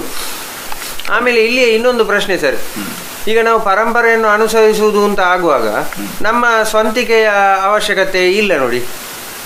ಅಲ್ಲ, ಇಲ್ಲ ಅಂದ್ರೆ ಪೂರ್ತಿ ಇಲ್ಲ ಅಂತ ಅರ್ಥ ಅಲ್ಲ, ಪೂರ್ತಿ ಇಲ್ಲ ಅಂತಲ್ಲ. ಆ ಪರಂಪರೆಯ ಒಂದು ಕೊಂಡಿಯಾಗಿ ನೀವು ವರ್ತಿಸಬೇಕು ಹೊರತು ನೀವೇ ಒಂದು ಬೇರೆ ಸರ್ವತಂತ್ರ ಸ್ವತಂತ್ರ ಕೇಳುವರಿಲ್ಲ ಮಾಡಬಾರ್ದು. ಒಂದು ಭಯಭಕ್ತಿ ಬೇಕಾದ್ರೆ, ಯಾವುದೇ ಕಲೆಯ ಸಮೀಪಕ್ಕೆ ನಾವು ಹೋಗ್ಬೇಕಾದ್ರೆ ಒಂದು ರೀತಿಯ ಭಯವೂ ಬೇಕು. ನಾನು ಎಲ್ಲಿ ತಪ್ಪು ಬೀಳ್ತೇನೋ, ಅದು ಎಲ್ಲಿ ಅಧಿಕ ಪ್ರಸಂಗ ಮಾಡ್ತೇನೋ ಅಂತ ಆ ಒಂದು ಎಚ್ಚರ ಬೇಕಾಗುತ್ತೆ, ಆ ಜಾಗೃತಿ. ಅದರಿಂದ ಅದು ಮುಂದುವರಿದ ರೂಪವಾಗಿ ಕಾಣಬೇಕು. ಬೇರೆ ಯಾವುದೇ ರೂಪದಲ್ಲಿ ಕಂಡ್ರೆ ಅದು ಕಲೆಯ ನ್ಯಾಯವಾದಂಥ ಒಂದು ಕೊಡುಗೆ ಅಂತ ಆಗುವುದಿಲ್ಲ. ಈಗ ನೀವು ಹಲವಾರು ಪ್ರಸಂಗ ರಚನೆಗಳನ್ನೆಲ್ಲ ಮಾಡಿದ್ದೀರಿ, ಬಹಳಷ್ಟು ಪ್ರಸಂಗಗಳನ್ನು ನೀವು ಬರೆದಿದ್ದೀರಿ. ಈ ಪ್ರಸಂಗ ರಚನೆಗಳು ಹಲವಾರು ಒಂದು ಮೇಳಕ್ಕೆ ನೀವು ಕೊಟ್ಟವರಿದ್ದೀರಿ. ಈಗ ನನ್ನ ಒಂದು ಪ್ರಶ್ನೆ ಏನು ಅಂತಂದರೆ, ಒಂದು ಮೇಳಕ್ಕೆ ಅಥವಾ ಒಂದು ಮೇಳದ ಕಲಾವಿದರನ್ನು ಗಮನದಲ್ಲಿಟ್ಟುಕೊಂಡು ಬರೆಯುವುದು ಎಷ್ಟು ಸೂಕ್ತ? ಅಂದರೆ ಅದು ಸಾರ್ವಕಾಲಿಕವಾಗಿ, ಅಂದರೆ ಇನ್ನೊಂದು 100 ವರ್ಷ ಹೋದರೂ ಅದು ಯಾರಿಂದನೂ ಅದನ್ನು ಮಾಡಲಿಕ್ಕೆ ಆಗಬೇಕು ಎನ್ನುವಂಥ ದೃಷ್ಟಿಕೋನದಲ್ಲಿ ಇರಬೇಡ್ವಾ ಅಂತ ನನ್ನದೊಂದು ಪ್ರಶ್ನೆ. ಇರಬೇಕು, ಅದು ನ್ಯಾಯವಾದ ಪ್ರಶ್ನೆ. ಮತ್ತು ನಾನು ಅದಕ್ಕೆ ಸ್ವಲ್ಪ ಚಿಂತನೆ ಮಾಡಿಯೇ ಬರೆದಿದ್ದೇನೆ. ಈಗ ಮೇಳವನ್ನು ಲಕ್ಷಿಸಿದ್ದು ಅದರಲ್ಲಿ ಒಂದು ಅಂಶ ಮಾತ್ರ, ಕಲಾವಿದರು. ಯಾಕಂದರೆ ಆವಾಗ ಒಳ್ಳೊಳ್ಳೆ ಕಲಾವಿದರಿದ್ದರು, ಮತ್ತು ಪ್ರಸಂಗ ಸಾಹಿತ್ಯವನ್ನು ಒಳ್ಳೆ ಮೆರೆಸಿದ ಮಂಜುನಾಥ ಭಾಗವತರು, ಕಡತೋಕ, ಇವರು ನನ್ನ ಪ್ರಸಂಗವನ್ನು ಮೆರೆಸಲಿಕ್ಕೆ ಕಾರಣ. ಮತ್ತು ಈಗ ಗೋವಿಂದ ಭಟ್ರು, ಕುಂಬಳೆ ಸುಂದರರಾಯರು, ಮತ್ತು ಇವರು ಎಂಪೆಗಟ್ಟೆ ರಾಮಯ್ಯ, ಪುತ್ತೂರು ನಾರಾಯಣ ಹೆಗಡೆ, ಶ್ರೀಧರ ಭಂಡಾರಿ, ಇವರೆಲ್ಲ ಪ್ರಸಂಗವನ್ನು ಬಹಳ ಮೆರೆಸಿದ್ದಾರೆ. ಅದರ ಬಗ್ಗೆ ನನಗೆ ಕೃತಜ್ಞತೆ ಉಂಟು. ಹಾಗೆ ಅಂತ ಹೇಳಿ ನಾನು ಕೇವಲ ಮೇಳದ ಕಲಾವಿದರ ಉದ್ದೇಶಿಸಿ ಮಾಡಿದ್ದಲ್ಲ, ಖಂಡಿತ ಅಲ್ಲ. ಅದು ನಿಮಗೆ ಮುದ್ರಿತ ನನ್ನ ಪ್ರಸಂಗ ಸಂಪುಟ ಸರಿಯಾಗಿ ನೋಡಿದರೆ ನಿಮ್ಗೆ ಗೊತ್ತಾಗುತ್ತೆ. ಅದು ಪ್ರತಿಯೊಂದು ಪ್ರಸಂಗದಲ್ಲಿ ಕೂಡ ಒಂದು ಸಂದೇಶ ಉಂಟು. ಉದಾಹರಣೆ ಒಂದೆರಡು ಹೇಳ್ತೇನೆ. ಈಗ ಸಹಸ್ರ ಕವಚ ಮೋಕ್ಷ ಅಂತ ಉಂಟು. ಹೌದು ಹೌದು ಹೌದು. ಅದರಲ್ಲಿ ಏನು ತಾತ್ಪರ್ಯ ಅಂದರೆ, ಈಗ ಮನುಷ್ಯನ ಮನಸ್ಸು ಎನ್ನುವುದು ಬಹಳ ವಿಚಿತ್ರ.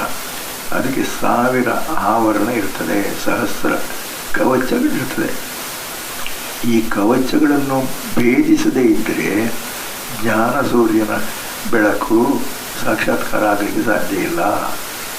ಅದು ಕಥೆಯಲ್ಲಿ ಅದು ನರನಾರಾಯಣರು ಆ ಒಂದೊಂದೇ ಕವಚವನ್ನು ಭೇದಿಸ್ತಾ ಬಂದರು. ಇಬ್ಬರ ಸಂಯುಕ್ತ ಪ್ರಯತ್ನ ಬೇಕಾಯಿತು. ಕರೆಕ್ಟ್. ಕೊನೆಯ ಒಂದು 999 ಮುಗಿದು ಇನ್ನೊಂದು ಆಗುವಾಗ ಅಲ್ಲಿ ಅವ ಸೋಲ್ತಾನೆ. ಸಹಸ್ರ ಕವಚ, ಅದು ದಂಬೋದ್ಭವ ಅಂತ ಹೇಳೋ. ಹೌದು ಹೌದು. ಅವನು ಮತ್ತೆ ಇದು ಒಂದು ರೀತಿಯ ಸಮಜಾಯಿಷಿ ಮಾಡ್ತಾನೆ. ಧನುಷರಾಯುಧಗಳ ಪಾದಮೂಲಗಳು ಇಟ್ಟು ಶರಣಾಗುತ್ತೇವೆ. ಆಗ ನಾರಾಯಣ ಹೇಳ್ತಾರೆ, ನಿನ್ನೊಳಿಯುವುದು ಇನ್ನೊಂದು ಕವಚವು, ಇದು ನಮ್ಮಿಂದಲೇ ಭೇದಿಸಲ್ಪಡಬೇಕು. ಮುಂದೆ ದ್ವಾಪರ ಯುಗದಲ್ಲಿ ನಾವು ಇದನ್ನು ನರನಾರಾಯಣರು ಕೃಷ್ಣಾರ್ಜುನರಾಗಿ ಬಂದು ಇದನ್ನು ಭೇದಿಸ್ತೇವೆ ಅಂತ ಹೇಳಿ ಅದು ಅಲ್ಲಿ ಕರ್ಣನಾಗಿ ಹೊರಡ್ತಾನೆ. ಹೌದು ಹೌದು ಹೌದು. ಕರ್ಣನಿಗೆ ಸಹಜ ಕವಚ ಕುಂಡಲ ಇರ್ತದಲ್ಲ, ಹೌದು ಹೌದು ಹೌದು. ಆ ಕವಚವನ್ನು ಅಲ್ಲಿ ಅರ್ಜುನ ಭೇದಿಸ್ತಾನೆ ಅಂತ ಅಲ್ಲಿ ಕತೆ ಹೊಂದಿಕೆ ಆಗ್ತದೆ. ಅದು ಬೇರೆಯವರ ಇದರಲ್ಲಿ ನಾನು ಕಾಣಲಿಲ್ಲ, ಆ ರೀತಿ ಹೊಂದಿಕೆ ಅದು ಇರಲಿಲ್ಲ. ಹಾಗೀಗ ಅಮರವಾಹಿನಿ ಅಂತದ್ದು ಉದಾಹರಣೆ ಪ್ರತಿಯೊಂದು ಪ್ರಸಂಗದಲ್ಲಿ ಇಂಥದ್ದು ಉಂಟು. ಅಮರವಾಹಿನಿಯಲ್ಲಿ ಏನಂದರೆ ನಮ್ಮ ಪ್ರತಿಯೊಬ್ಬರ ಮನಸ್ಸಿನ ಗುಪ್ತ ಆಳದಲ್ಲಿ ಅನೇಕ ಕಲ್ಮಶ ರಾಶಿಗಳು, ಅನೇಕ ಪಾಪ ಯೋಚನೆಗಳು ಎಲ್ಲ ತುಂಬಿರಬಹುದು. ಹೌದು. ಹೊರಗಡೆ ನಾವು ಬಹಳ ಸಂಭಾವಿತರಂತೆ ನೀತಿ ಪ್ರಜ್ಞೆ ಇದ್ದವರಂತೆ ವರ್ತಿಸ್ತೇವೆ ಇರ್ಬೋದು.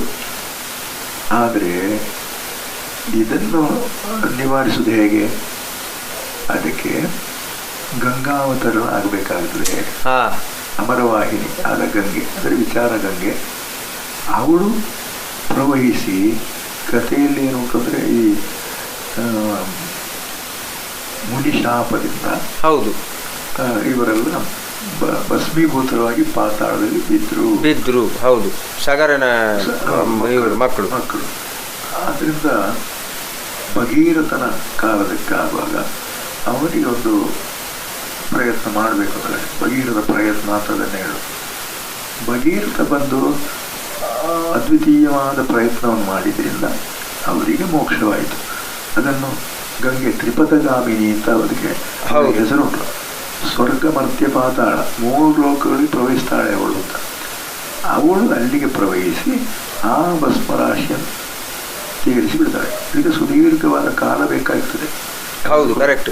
ಕಾಯಬೇಕಾಗ್ತದೆ ಅಂತ. ಆ ರೀತಿ ಪ್ರತಿಯೊಂದು ಪ್ರಸಂಗದಲ್ಲಿ ಕೂಡ ಒಂದು ನೀತಿಯೋ ಸಂದೇಶವೋ ಉಂಟು. ಅದರಿಂದ ನಾನು ಕೇವಲ ಯಕ್ಷಗಾನದ ಕಲಾವಿದರ ಪಾತ್ರಧಾರಿಗಳನ್ನು ದೃಷ್ಟಿಯಲ್ಲಿಟ್ಟುಕೊಂಡು ಮಾಡಿದ್ದಲ್ಲ ಸರಿ ಅಲ್ಲ. ಆದ್ದರಿಂದ ನನ್ನ ಪ್ರಸಂಗಗಳನ್ನು ಬೇರೆ ಮೇಳದ ಕಲಾವಿದರು ಬೇರೆ ಮೇಳದಲ್ಲಿ ಆಡ್ತಾರೆ. ಕಟೀಲ್ ಮೇಳದಲ್ಲಿ ಅವರದ್ದು ಲಿಸ್ಟ್ ಕೊಡ್ತಾರೆ ಕೊನೆಯಲ್ಲಿ ನಾವು ಯಾವ ಪ್ರಸಂಗವನ್ನು ಆಡಿದ್ದೇವೆ, ಹೌದು, ಎಷ್ಟು ಬಾರಿ ಆಡಿದ್ದೇವೆ ಅಂತ ಒಂದು ಸಂಖ್ಯೆ ಉಂಟು.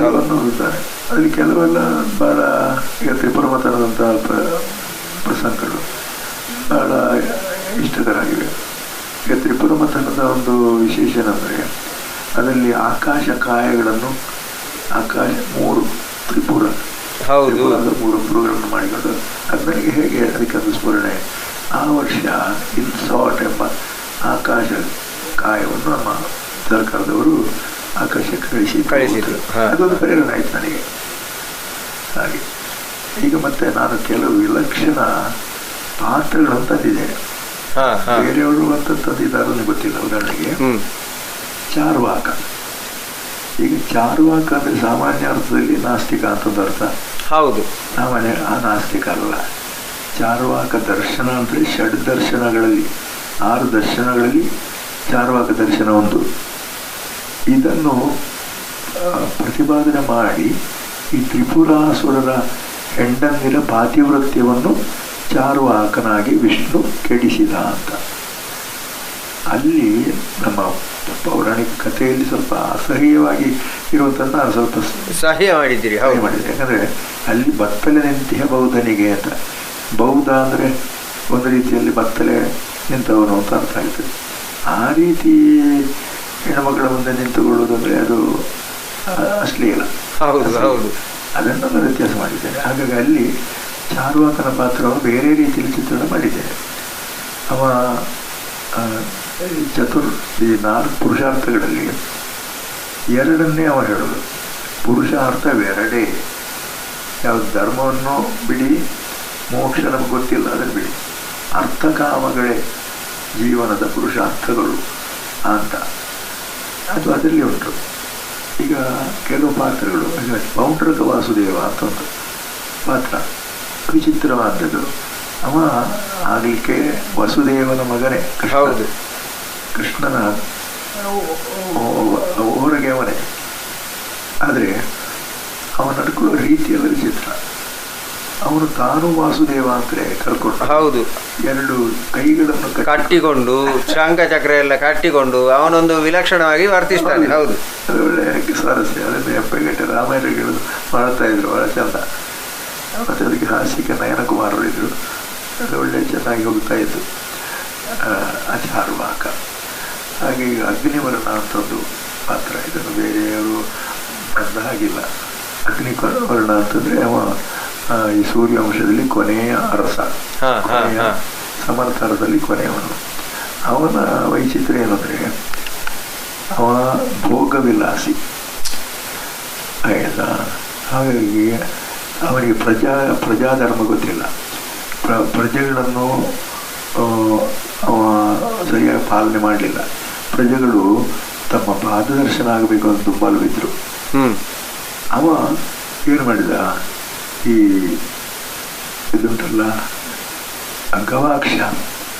ಗವಾಕ್ಷದ ಎಡೆಯಿಂದ ಕಾಲನ್ನು ನೀಡಿಕೊಂಡು ಪ್ರಜೆಗಳು ನೋಡಲಿ ಅಂತ ಆಜ್ಞೆ ಮಾಡಿದ್ರು. ನೋಡಿ ಪಾದದರ್ಶನಗಳು ನಿಮಗೆ ಅಕ್ಷರಶಃ ಪಾದದರ್ಶನ ಮಾಡಿ ಇಂಥ ಒಬ್ಬ ಪುಣ್ಯಾತ್ಮ ಆಯಿತಾ. ಅಗ್ನಿವರ್ಣ ಅದೇ ಆ ವಿಕ್ಷಿಪ್ತ ಪಾತ್ರಗಳು, ಈ ಥರದ ಕೆಲವು ಪಾತ್ರಗಳನ್ನು ನಾನು ತರುವ ಪ್ರಯತ್ನ ಮಾಡಿದ್ದೇನೆ. ಮತ್ತು ಸಾಗರನ ಕಥೆಯಲ್ಲಿ ಕೂಡ ಸೀತೆ ಅಂತ ಒಂದು ಹೆಣ್ಣು ಮಗಳನ್ನು ಬಲಾತ್ಕರಿಸೋ ದೃಶ್ಯ ಅಂತೇಳಿ ಅದು ನಾನು ಆದಷ್ಟು ಅಶ್ಲೀಲವಾಗದ ಹಾಗೆ ನೋಡಿಕೊಂಡಿದ್ದೇನೆ ಅಷ್ಟೇ.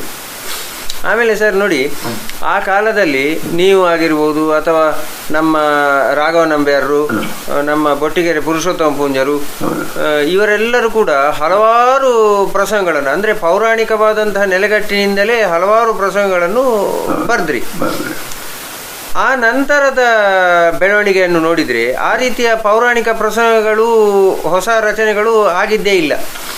ಅದಕ್ಕೆ ಕಾರಣ ಏನಿರ್ಬೋದು? ಅಥವಾ ನೀವಾದರೂ ಅಥವಾ ಅವರಾದರೂ ಎಲ್ಲರೂ ಆ ಒಂದು ಮಾರ್ಗವನ್ನು ಯಾಕೆ, ಅಂದರೆ ಹೊಸ ಪ್ರಸಂಗ ರಚನೆ ಆಗದೇ ಇರಲಿಕ್ಕೆ ಕಾರಣ ಏನು? ಅದು ಅವರವರ ಮಿತಿ ಅಂತ ಹೇಳಬೇಕು, ಮತ್ತು ಅವರವರ ಸಿದ್ಧಾಂತ ಸೈದ್ಧಾಂತಿಕ ವಿಚಾರಗಳು. ಈಗ ರಾಘವ ನಂಬ್ಯಾರಂತಹ ಒಳ್ಳೆಯ ಸೃಜನಾತ್ಮಕ ಪ್ರತಿಭೆ ಇರುವಂತಹ ವ್ಯಕ್ತಿ ಕೂಡ ಕೆಲವೊಂದು ವಿಷಯಗಳಲ್ಲಿ ಅವರು ಕೆಲವೊಂದು ಅನ್ಯಾಯಗಳನ್ನು ಒಪ್ಪುವುದಿಲ್ಲ. ಅವರೀಗ ನಾನೀಗ ಈಡ್ಸ್ ಬಗ್ಗೆ ಕೂಡ ಪ್ರಸಂಗ ಬರೆದಿದ್ದೇನೆ, ಪರಿಸರದ ಬಗ್ಗೆ ಪ್ರಸಂಗ ಬರೆದಿದ್ದೇನೆ. ಇದೆಲ್ಲ ಭಾಳ ಕಲಾತ್ಮಕ ಒಂದು ರಚನೆ ಅಂತ ಹೇಳಲಿಕ್ಕಿಲ್ಲ ನಾನು. ಇದು ಒಂದು ರೀತಿಯ ಸಹಜವಾದಂತಹ ಒಂದು ಪ್ರಕ್ರಿಯೆ ಇದು. ಹೌದು, ಅಂದರೆ ಒಂದು ಯಕ್ಷಗಾನದಂಥ ಒಂದು ಸರ್ವಾಂಗ ಸಾಮರ್ಥ್ಯ ಇರುವಂಥ ಕಲೆಯನ್ನು ಇಂಥ ವಿಷಯಕ್ಕೂ ದುಡಿಸಿಕೊಳ್ಳಬಹುದು ಅಂತ ತೋರಿಸಲಿಕ್ಕೆ ಹೌದು ಪ್ರತಿಪಾದನೆ ಮಾಡಿದ್ದೇನೆ. ಅದನ್ನ ಎಲ್ಲರೂ ಒಪ್ಪಲೇಬೇಕು ಅಂತ ನನಗೆ ನಿರ್ಬಂಧ ಇಲ್ಲ. ಸರಿ, ಖಂಡಿತ ಇಲ್ಲ. ಕೆಲವರು ತಾತ್ವಿಕವಾಗಿ ಅದರ ಕೆಲವು ಅಂಶವನ್ನು ಒಪ್ಪುತ್ತಾರೆ. ಆಯ್ತು, ಈಗ ಛಾಯಾವತರಣದಲ್ಲಿ ನಾನು ಆಗ ಹೇಳಿದಾಗೆ ಟೀ ಎಂಬ ಪಾನೀಯದ ಬಗ್ಗೆ ಇರುವಂಥದ್ದು ಕರೆಕ್ಟ್. ಹಾಗೆ ಇವತ್ತು ಜಪಾನ್ ಮೂಲದಿಂದ ಕಥೆಯನ್ನು ಸಂಗ್ರಹಿಸಿ ಮಾಡಬಹುದು. ಹೌದು, ಈಗ ಒಬ್ಬರು ಸ್ನೇಹಿತರು ಈ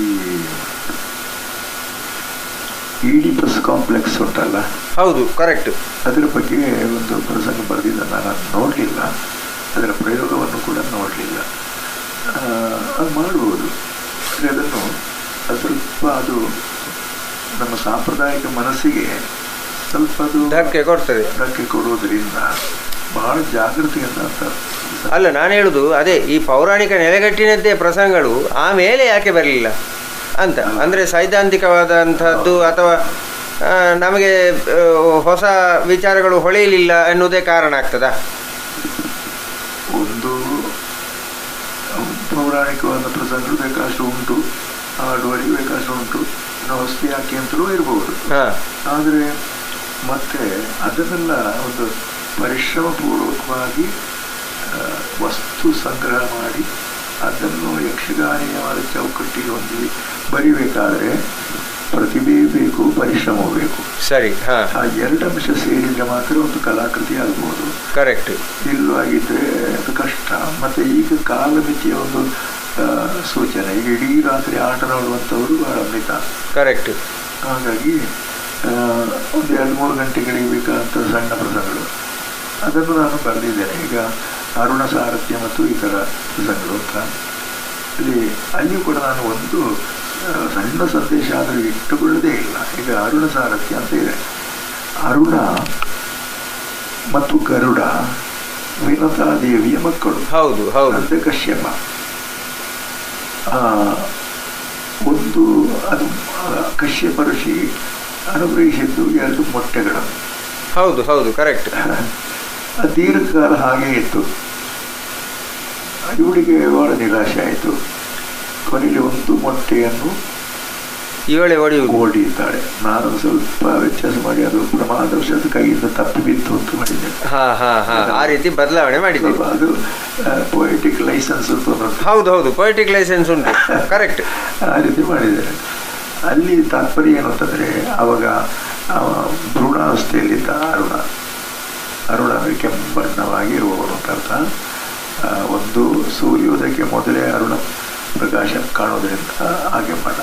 ಇದು ಮತ್ತೊಂದು ಈ ಭ್ರೂಣ ರಕ್ತ ಮಿಶ್ರಿತವಾದಂಥ ಒಂದು ಪಿಂಡ, ಅದು ಕೆಂಬಣ್ಣದಲ್ಲಿರುವಂಥ ಸ್ವಾಭಾವಿಕ. ಹಾಗಾಗಿ ಹಾಗೆ ಅಕಾಲದಲ್ಲಿ ಹುಟ್ಟಿದಂಥ ಹುಡುಗನಿಗೆ ಏನು ಅವನಿಗೆ ಕೆಲಸ, ತೊಡೆಯಿಂದ ಕೆಳಗೆ ಬೆಳಿಲಿಲ್ಲ, 3 ಭಾಗ ಇಲ್ಲ. ಹಾಗೆ ಬ್ರಹ್ಮನಲ್ಲಿ ಪರ್ಯಾಲೋಚನೆ ಮಾಡುವಾಗ ಅವನಿಗೆ ಸೂರ್ಯನ ಸಾರಥಿ ಒಂದಾಗ್ಬೋದು, ಅದು ಕೂತ್ಕೊಂಡು ಮಾಡುವಂಥ ಕೆಲಸ ಅಂತ ಹೇಳಿ ಅವನಿಗೆ ಆ ಕೆಲಸವನ್ನು ಕೊಡಲಾಯಿತು. ಅರುಣ ಸಾರಥ್ಯ. ಅಲ್ಲಿ ಇನ್ನೊಂದು ನನ್ನ ತಾತ್ಪರ್ಯ ಏನಂದರೆ, ಲೋಕದಲ್ಲಿ ಯಾವುದು ಕೂಡ ನಿಷ್ಪ್ರಯೋಜಕ ಅಲ್ಲ. ಯಾವುದೇ ಸೃಷ್ಟಿಯನ್ನು ನಾವು ಇದು ಬೇಡತ್ತು, ಇದನ್ನು ನಾಶ ಮಾಡೋದೇ ಒಳ್ಳೆಯದು, ಆ ಅಧಿಕಾರ ನಮಗಿಲ್ಲ. ಕರೆಕ್ಟ್ ಇಲ್ಲ. ಆ ಒಂದು ತಾತ್ಪರ್ಯವು ಅದರಲ್ಲಿ ಇದೆ. ಆಮೇಲೆ ನೋಡಿ ಸರ್, ಈಗ ಹೆಣ್ಣು ಮಕ್ಕಳ ಯಕ್ಷಗಾನ ಮತ್ತೆ ಮಕ್ಕಳ ಯಕ್ಷಗಾನ, ಇದರ ಬಗ್ಗೆ ನಿಮ್ಮ ಅಭಿಪ್ರಾಯ ಏನು? ಇದು ಯಕ್ಷಗಾನದ ಬೆಳವಣಿಗೆಗೆ ಎಷ್ಟು ಪೂರಕ ಅಂತ ನಿಮ್ಮ ಅಭಿಪ್ರಾಯ? ಪೂರಕ ಅಂತಲೇ ನನ್ನ ಅಭಿಪ್ರಾಯ. ನಾನು ಕೂಡ ಅದರಲ್ಲಿ ನಮ್ಮ ಕಲಾಕುಂಭದಲ್ಲಿ ಇದ್ರ ಬಗ್ಗೆ ಕಮ್ಮಟೆಲ್ಲ ಆಗಿದೆ. ಹೆಣ್ಮಕ್ಕಳ ಯಕ್ಷಗಾನ ಅದಕ್ಕೆ ಒಂದು ನಿರ್ವಚನವನ್ನು ನಾನು ಕೂಡ ಕೊಟ್ಟಿದ್ದೆ. ಯಾಕಂದರೆ ಪುರುಷರು ಆಡುವಂಥ ಪ್ರಸಂಗಗಳು ಅವುಗಳನ್ನೇ ಸ್ತ್ರೀಯರು ಆಡಿದರೆ ಅದು ಇದಾಗೋದಿಲ್ಲ, ಮಹಿಳಾ ಯಕ್ಷಗಾನ ಆಗುವುದಿಲ್ಲ. ಮಹಿಳಾ ಯಕ್ಷಗಾನ ಆಗಬೇಕಾದ್ರೆ ಮಹಿಳೆಯರ ಕನಸುಗಳು, ಅವರ ಆಶೋತ್ತರಗಳು, ಅವರ ಹೃದಯಾಂತರಾಳದ ಕೆಲವು ಒತ್ತಿ ಇಡಲ್ಪಟ್ಟಂಥ ಆಕ್ರೋಶಗಳು ಇದೆಲ್ಲ ಬರಬೇಕು. ಉದಾಹರಣೆಗೆ ಅಂಬೆಯ ಒಂದು ಕತೆ ಸಾಧಾರಣದಕ್ಕೆ ಪೂರಕ ಆಗ್ತದೆ. ಹೌದು, ಆಗ್ತದೆ. ದ್ರೌಪದಿಯದ್ದು ಪೂರಕ ಆದೀತು, ವಸ್ತ್ರಾಪಹರಣದ್ದು ಅದೆಲ್ಲ ಆಗ್ತದೆ. ಅದರಿಂದ ಅವರಿಗೆ ಪ್ರಾಧಾನ್ಯ ಇರುವಂಥ ಮುಖ್ಯ. ಹಾಗೆ ಅಂತ ಬೇರೆ ವೇಷಗಳು ಅದರಲ್ಲಿ ಬೇಕು. ಹಾಗಿರುವಂಥ ಇದನ್ನು ಆಯ್ಕೆ ಮಾಡಿ ದೀರ್ಘಾಲೋಚನೆ ಮಾಡಿ ಕೆಲವು ಪೂರಕ ಪಾತ್ರಗಳನ್ನು ಸೃಷ್ಟಿ ಮಾಡಿ ಮಹಿಳಾ ಯಕ್ಷಗಾನವನ್ನು ಬೆಳೆಸಬಹುದು. ಮಹಿಳೆಯರು ಇವತ್ತು ಜಾಗೃತರಾಗಿದ್ದಾರೆ. ಅವರು ಅನೇಕರಲ್ಲಿ ಒಳ್ಳೆಯ ನಟಿಯರು ಆಗಿದ್ದಾರೆ. ಮತ್ತು ಭಾಗವತಿಕೆಯನ್ನು ಈಗ ಭವ್ಯಶ್ರೀ ಮಂಡಕವರು ಮೊದಲಾದ ಒಬ್ಬಿಬ್ಬರು ಒಳ್ಳೆಯ ಭಾಗವತಿಕೆಯನ್ನು ಮಾಡ್ತಾರೆ. ಈಗ ಬೈಪಾಡಿತಾಯ, ಲೀಲಾವತಿ ಬೈಪಾಡಿತಾಯ, ಹೌದು, ಯಕ್ಷಗಾನ ಫೀಲ್ಡ್ನಲ್ಲಿ ಭಾಳ ದೀರ್ಘಕಾಲದ ಇದ್ದಾರೆ. ಅದರಿಂದ ಅದು ಸಹಜ. ಮಕ್ಕಳ ಯಕ್ಷಗಾನ ಅಂತಂದರೆ ಅದು ಕೂಡ ಹಾಗೆ. ಮಕ್ಕಳ ಯಕ್ಷಗಾನ ದೊಡ್ಡವರಾಡುವ ಪ್ರಸಂಗವನ್ನು ಮಕ್ಕಳಿಂದ ಆಡಿಸಿದರೆ ಅದು ಮಕ್ಕಳ ಯಕ್ಷಗಾನ ಅಲ್ಲ. ಹೌದು, ನನ್ನ ಅರ್ಥದಲ್ಲಿ ಮಕ್ಕಳ ಮನೋಧರ್ಮ, ಅವರ ವಯೋಧರ್ಮ, ಅವರು ಸಂತೋಷ ಪಡುವಂಥ ರೀತಿ ನೀತಿಗಳು ಇದು ಇರುವಂಥದ್ದು. ಒಂದೊಂದು ತೋರುವುದು ಕೃಷ್ಣಲೀಲೆ ಆರಂಭದ್ದು.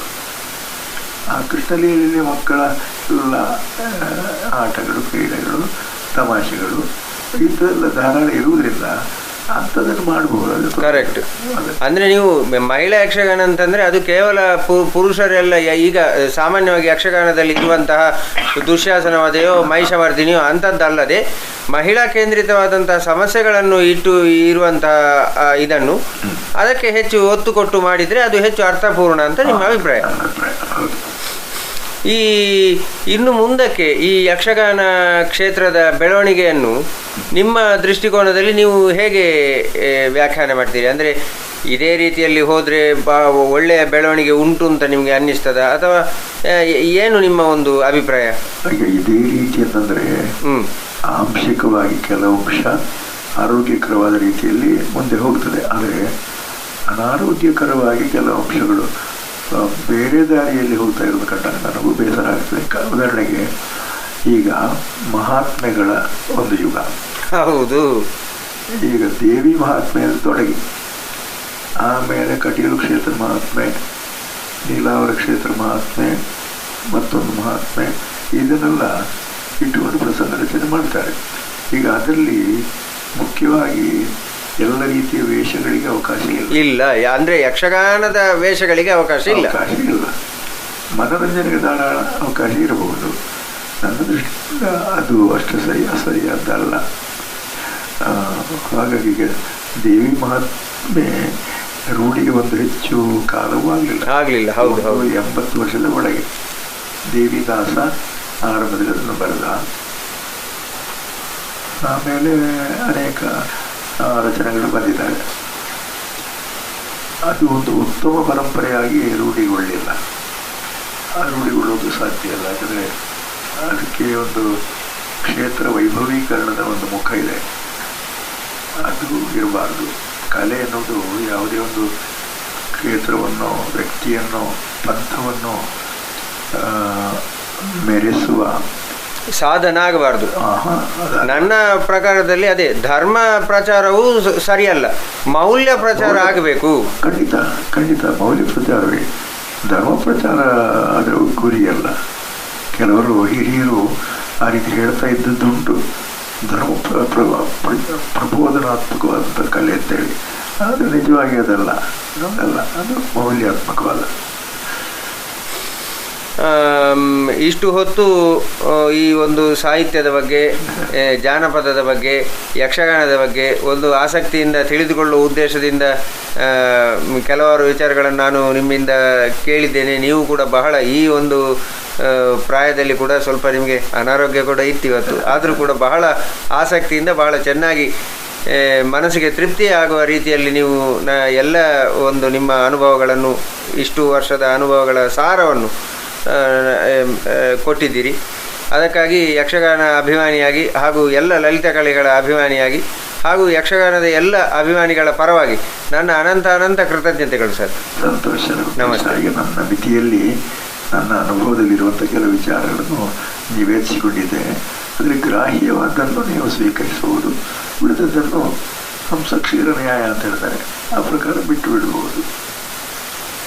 ತುಂಬ ಧನ್ಯವಾದಗಳು ಸರ್. ನಮಸ್ತೆ.